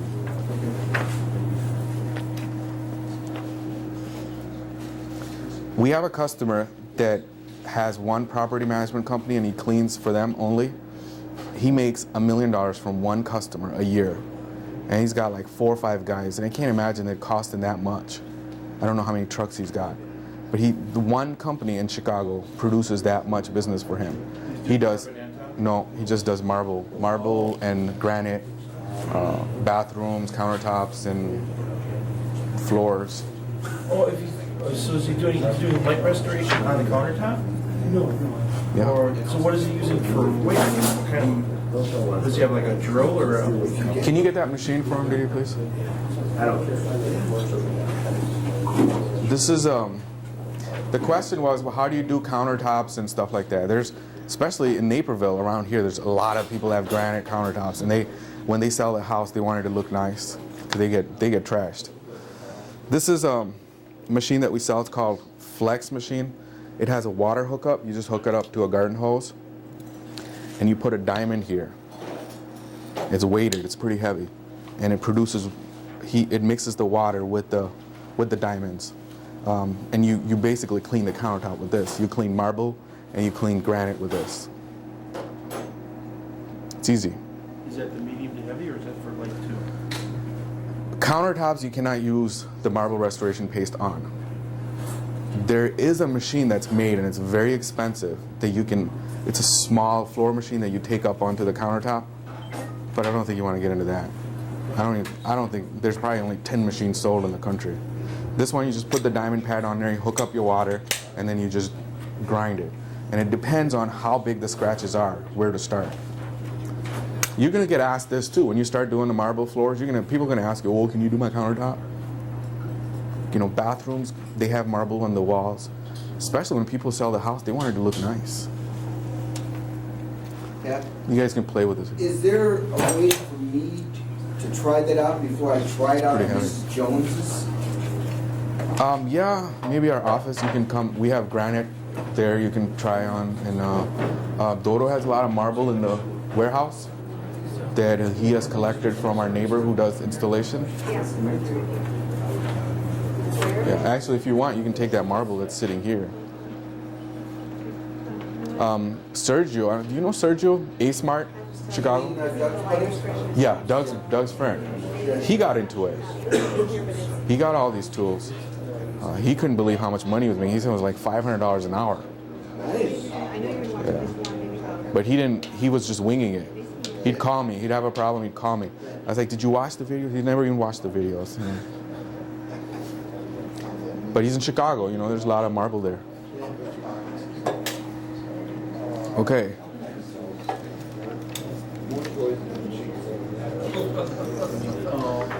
So on the marble, marble and the granite, we're gonna watch a video in the end, after lunch. That'll answer a lot of those questions. What are the steps? It'll show you all the steps. But remember, for the light restoration, I still recommend weight. The video shows no weight, but it does not come out as good without weight. And the weight just makes the paste work better, or what does the weight do? Yeah, it makes the scratches come out easier. It makes the shine better. It's more glassy. Okay, here's just some more stuff.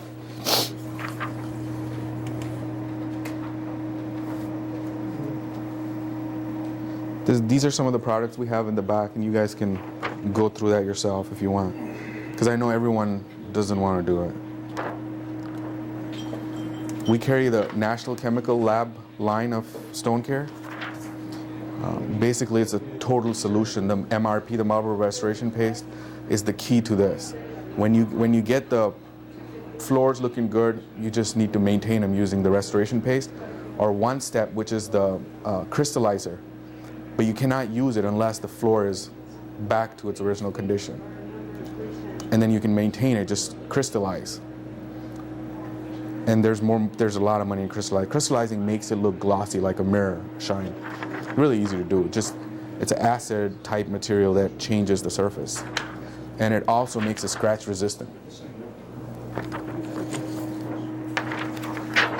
Here's, just like there's marble restoration paste, there's also granite restoration paste. This is more common because granite does not get scratched as much. Granite is harder, so you're not going to need to sand the granite. And if you do use diamonds on the granite, you need a different machine. You need a 350-pound machine. So let's not even get into the granite unless, you know, the money that you're getting from the job can justify the investment you have to make. But the GRP with the 130-pound floor machine, you can use that. And that'll take the very light scratches out and it'll give it a nice gloss. But if it's trashed out, don't do it. Hurricane is a heavy duty cleaner. It's similar to like Trash 2. One step is that crystallizer I was talking about. Once you get it looking good, you just use that to maintain it.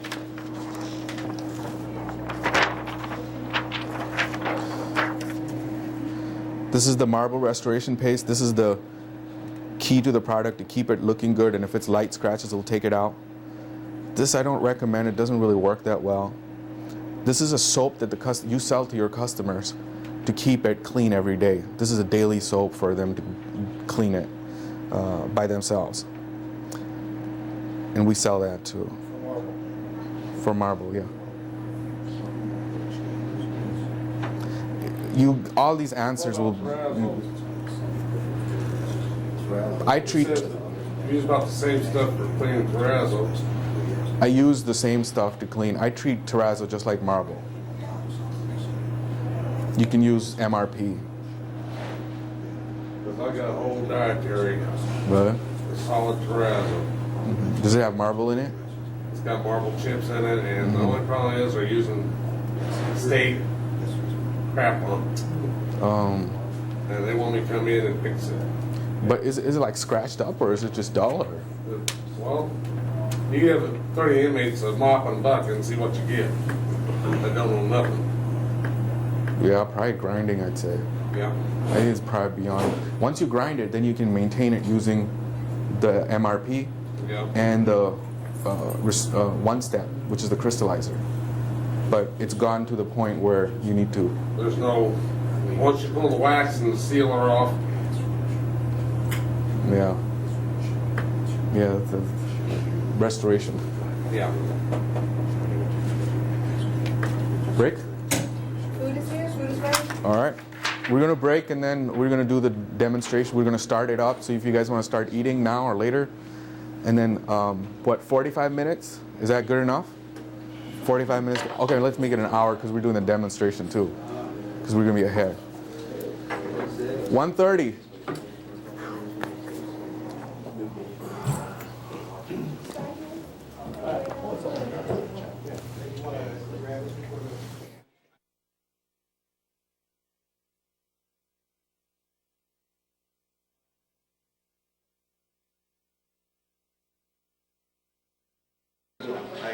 It's my marketing or run errands or whatever. Right. And then Saturday I'll work. Saturday is with my son, Gabriel. He's 17, and he's been making some bad choices. So as much interference I can do with him. And so Saturday, Gabe and I work. And throughout the week, it's pretty much just me. And if I get a really big job, I'll try to get rid of it. I like getting that check and keeping that check.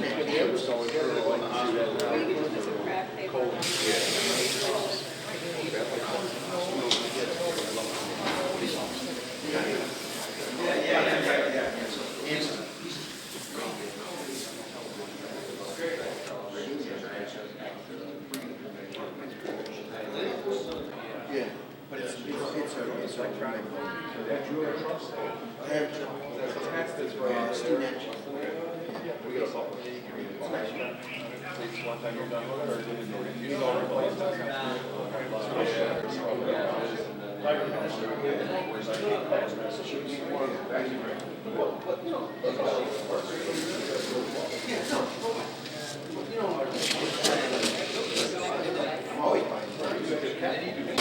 I want to see what it's like compared to the other one. Yeah, no, I'm gonna kill it. I'm gonna kill it. Oh, yours. That's my second one. I want to see how different. Not enough dwell time on site.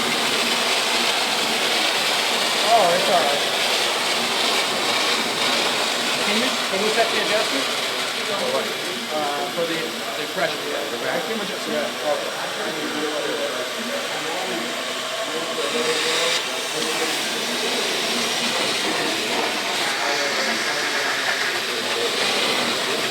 Yeah, it looks good. I think just do the corner and then have these guys do like 4 or 5 tiles each. What is this pressure set at, Pat? I think it's 1,000.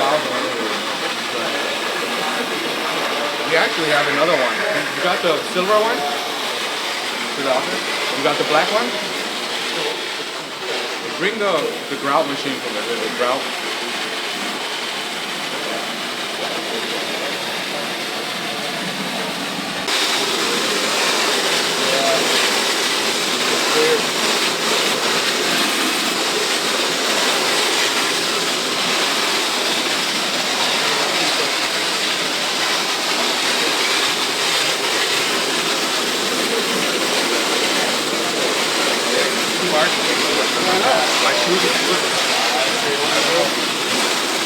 What we gotta do by the edges here? We gotta go in there with a brush. No, this brush will get it.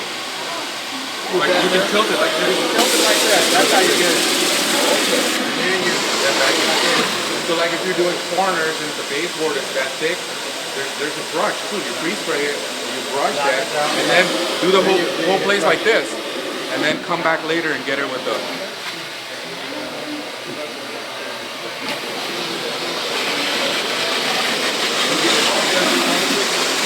Guys, want to give it a try? Come on this way.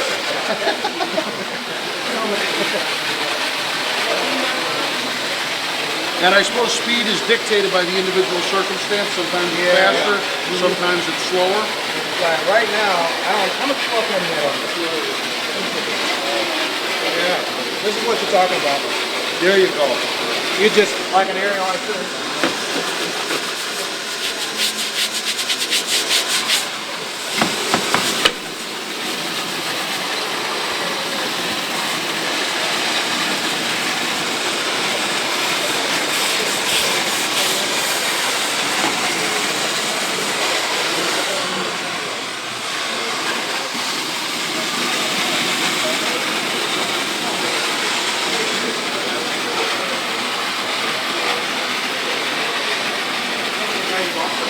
This simply just hadn't had enough well done. Well, I'm still pretty impressed with how. Still good, but you shouldn't even. You should be down there now. Really? That's where I'd be almost done. I'd probably be half out this way. Get all the way out to the other side.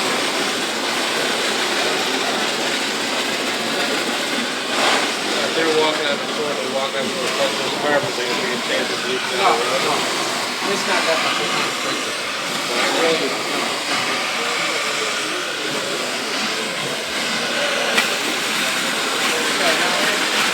By connecting it down there, it's going to be a lot easier.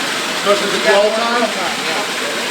When did you guys put this down? Just, what, 5 minutes ago? Or less than that? No, 15 minutes dwell time. Really? Yeah, she was spraying it out while we were still eating it. Okay.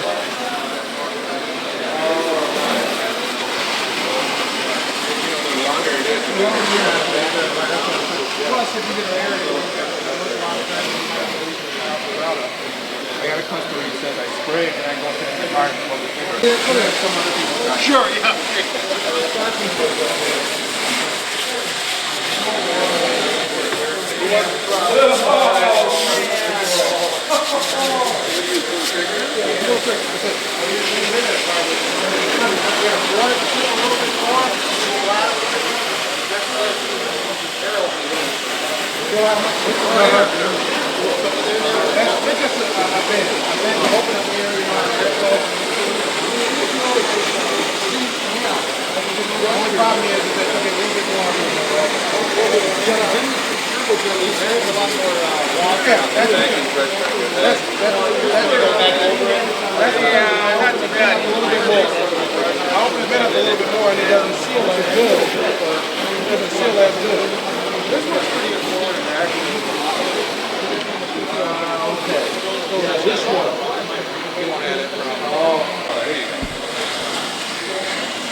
you can actually, I think it's more on the front of the motion seal it more.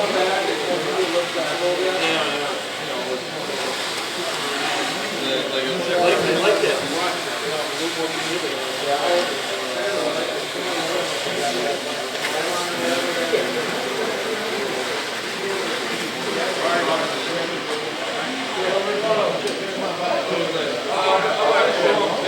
Just one second before everything gets too clean. This right here has one jet. So we even get the dirtiest grout that looks blotchy with this. Because this has two jets. Now we're going to concentrate the pressure, 1,000 psi coming from the truck, into one jet. Right? So you can see how it's made to clean the ground.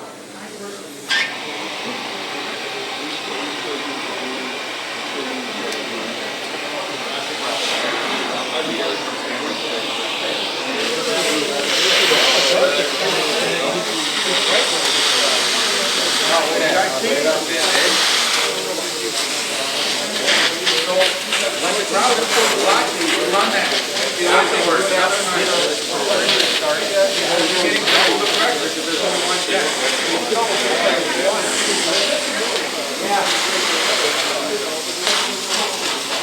That's how you use that stairs and all this. And then use that stairs. Much easier than hands and knees. So do you also use that like on baseboard? Yeah, you can do corners with it. You flip it around. You can get that right there. You can get that edge. Right there. Yeah, what's the thing? Mostly the pressure of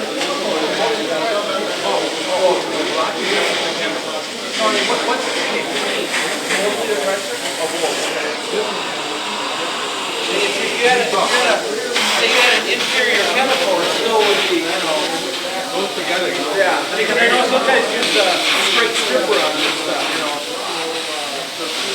About 13, Yeah, but you've got this is oxygenated. Oh, okay. We need to get more from the ground there, so you can get science. Okay, that's it. I just bought that without the lip on it. It makes it like for the vacation. Yeah, I got one just like that. Why don't you come back and hit the section up here? Come back? Dan, he wants you to come back over here. All the way up there. Right there, right about there.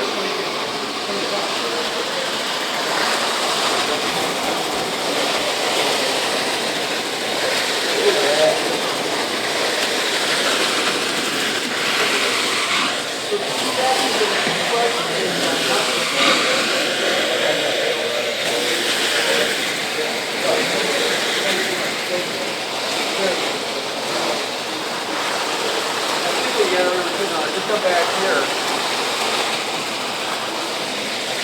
Let's make sure that this part overlaps. You overlap on the end. Yeah. I'd like to do that little.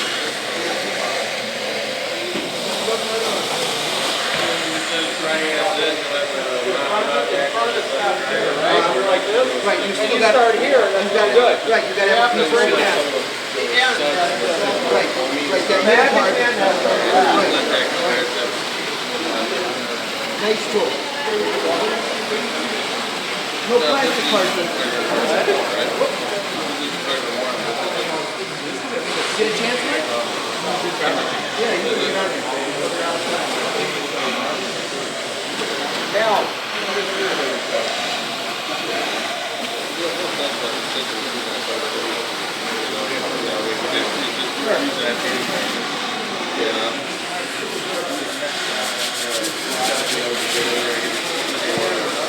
Anyone else, please come forward. All right.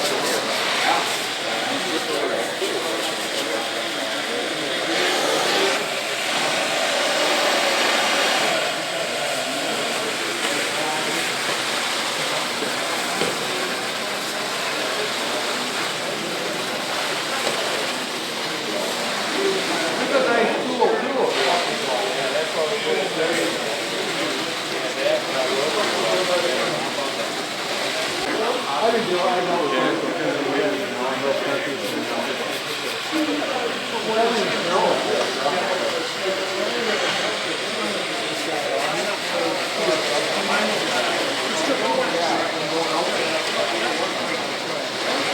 Yeah,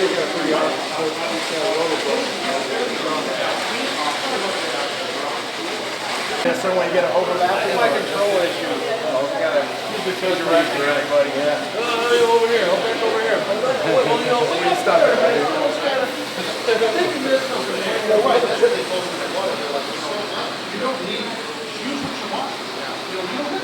I like it with the brushes around it. Some of the other ones I've seen got the nylon or plastic around the bottom. And I would think that you got potential scratching tiles with that type of system. This just seems to work real well. We're actually thinking about putting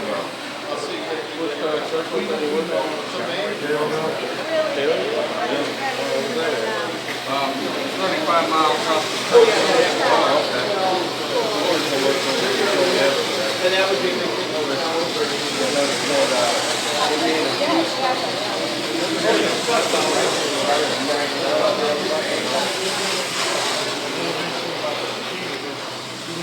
I guess the trouble's in the water. There's a lot of heat about that now. Anyone else? Anybody else?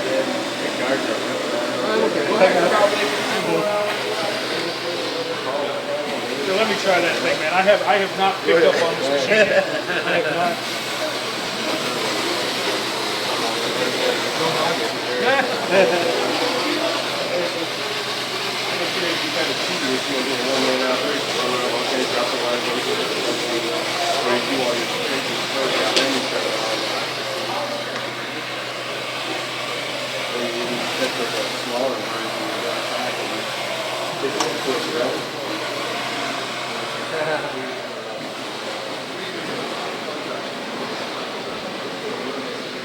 Get that edge for me, like right along that face of the wall. Get that, get that twist. There you go. Cool. Just don't come out here, man. Right, no, I'm gonna go right here. That's cool. Isn't that gonna make you finish the rest of it? No, it don't match. You might, you guys give them a bid. Sure. We did last time, it was too much. Oh, was it? They're lost. It's going to be called the Marriott in 2 weeks, and they're going to wind clean. Yeah. Marriott's not going to have that dirty grout. This is really cool. This is way easier than using any kind of an orbital scrubber and doing something like this. Oh, yeah. This is wild. What's the water temperature right now? You know, It doesn't matter. It's probably nothing because you're using so much pressure. The heat exchanger will keep up with it. Go ahead.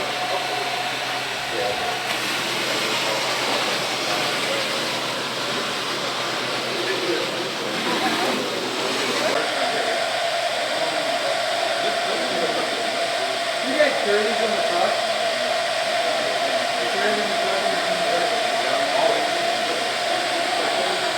Put it on top of the waste.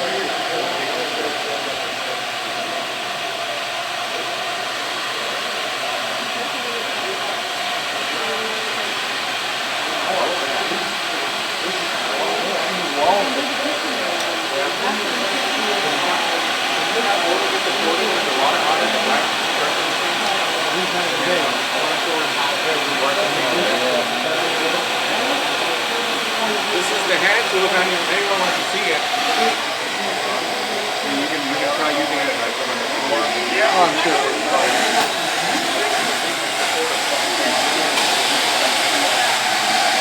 Vacuum line. Yeah. Vacuum line? Oh, sorry.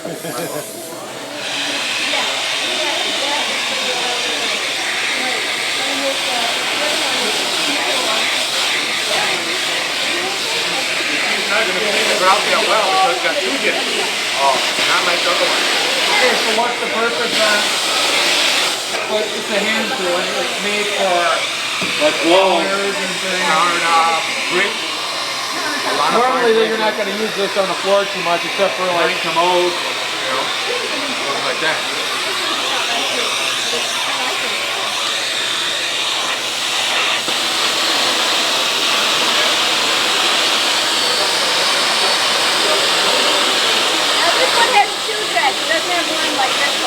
Yeah, you can tell. It doesn't seem quite as... And also only has a 500 psi valve. This one has like a 1200 psi valve. So this one is more for like countertop.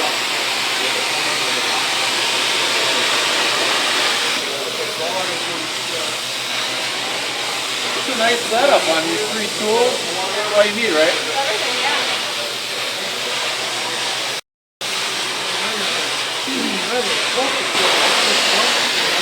Rubber fender on the bottom. It's not enclosed.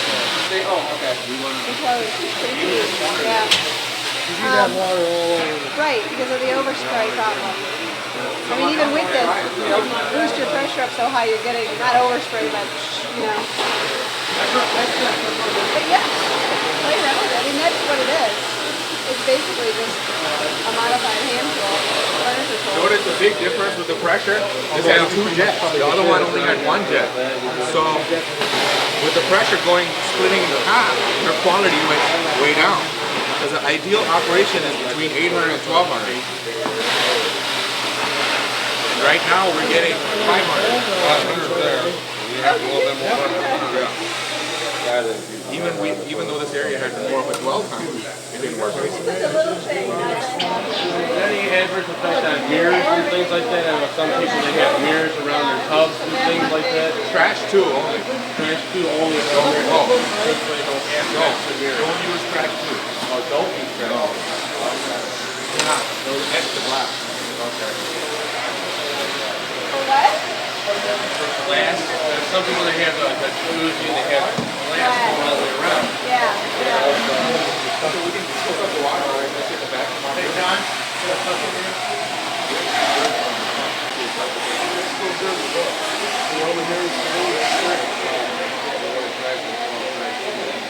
Let's get it on Friday. Yeah, it does. Come down here and take a look at it.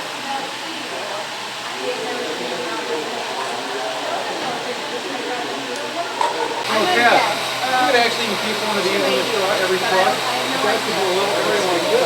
So they want to have $50 if you can do this for you here. You want it done. Yeah, Well, you want to take advantage of the area while you're there. In bulk buying, right? You know, the other thing is this is more dramatic. It's enclosed. It doesn't make sense. That's like a brush in water. Oh, okay. You know, if you want to buck a foot, you're going to have to do a little bit more than that. Not like about 50. Yeah. Well, the thing is, we got 3 trucks, so initial investment is going to be a little bit higher. Actually, either one is good. Even that 949 one we have there, so they'll do the same thing. It's just plastic. Yeah. Really. They're big. So it's a really versatile tool. You can use it on carpet, you can use it on hard surfaces, you can use it on oriental rugs. Oh, how much is this? That's a great handy tool. 45. And that's why we made this tool, is because this one is so popular, everybody loves it. So we decided we should do it with 1 jet for the detailed grout work. Really, you just put the carpet cleaning Head. head. No, I don't like to buy things like Then they lower the diameter here each frame. Right, because those are special jets. They are some unusual jets.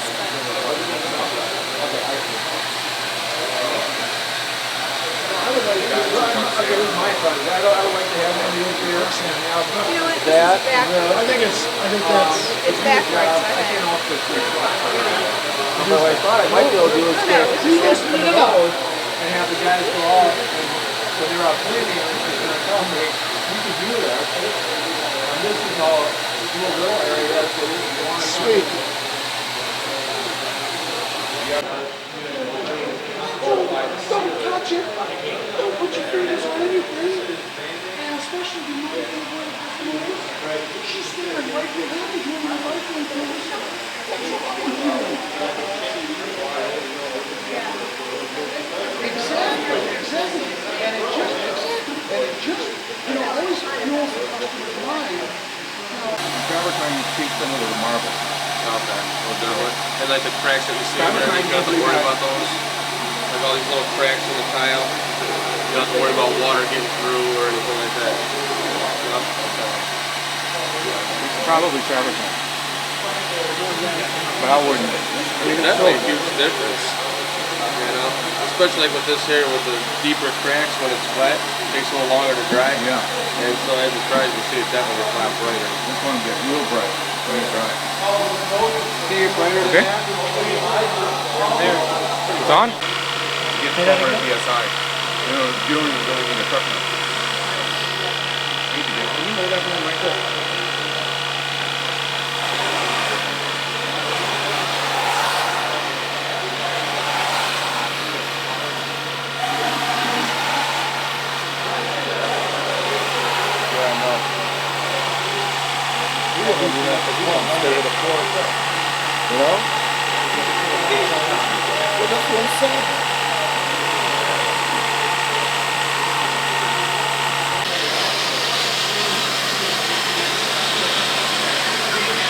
They didn't pre-spray that far either.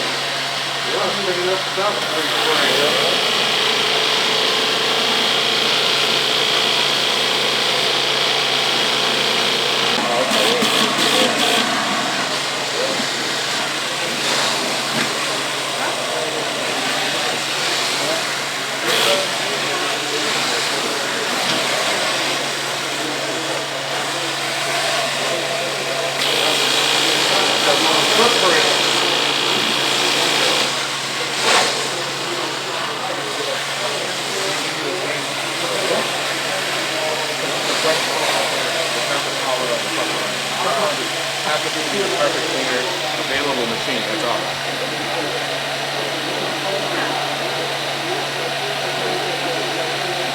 me ask these guys if they want to run it too. Oh, that's a little pump. Yeah.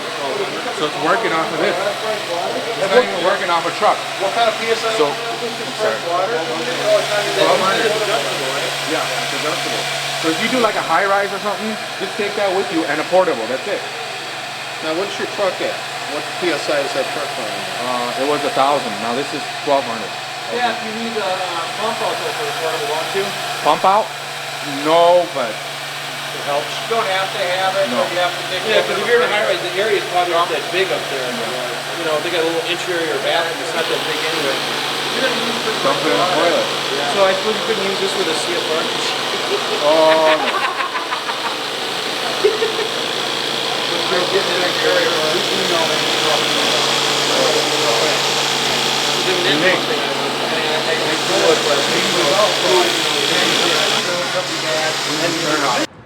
okay, thanks for joining us.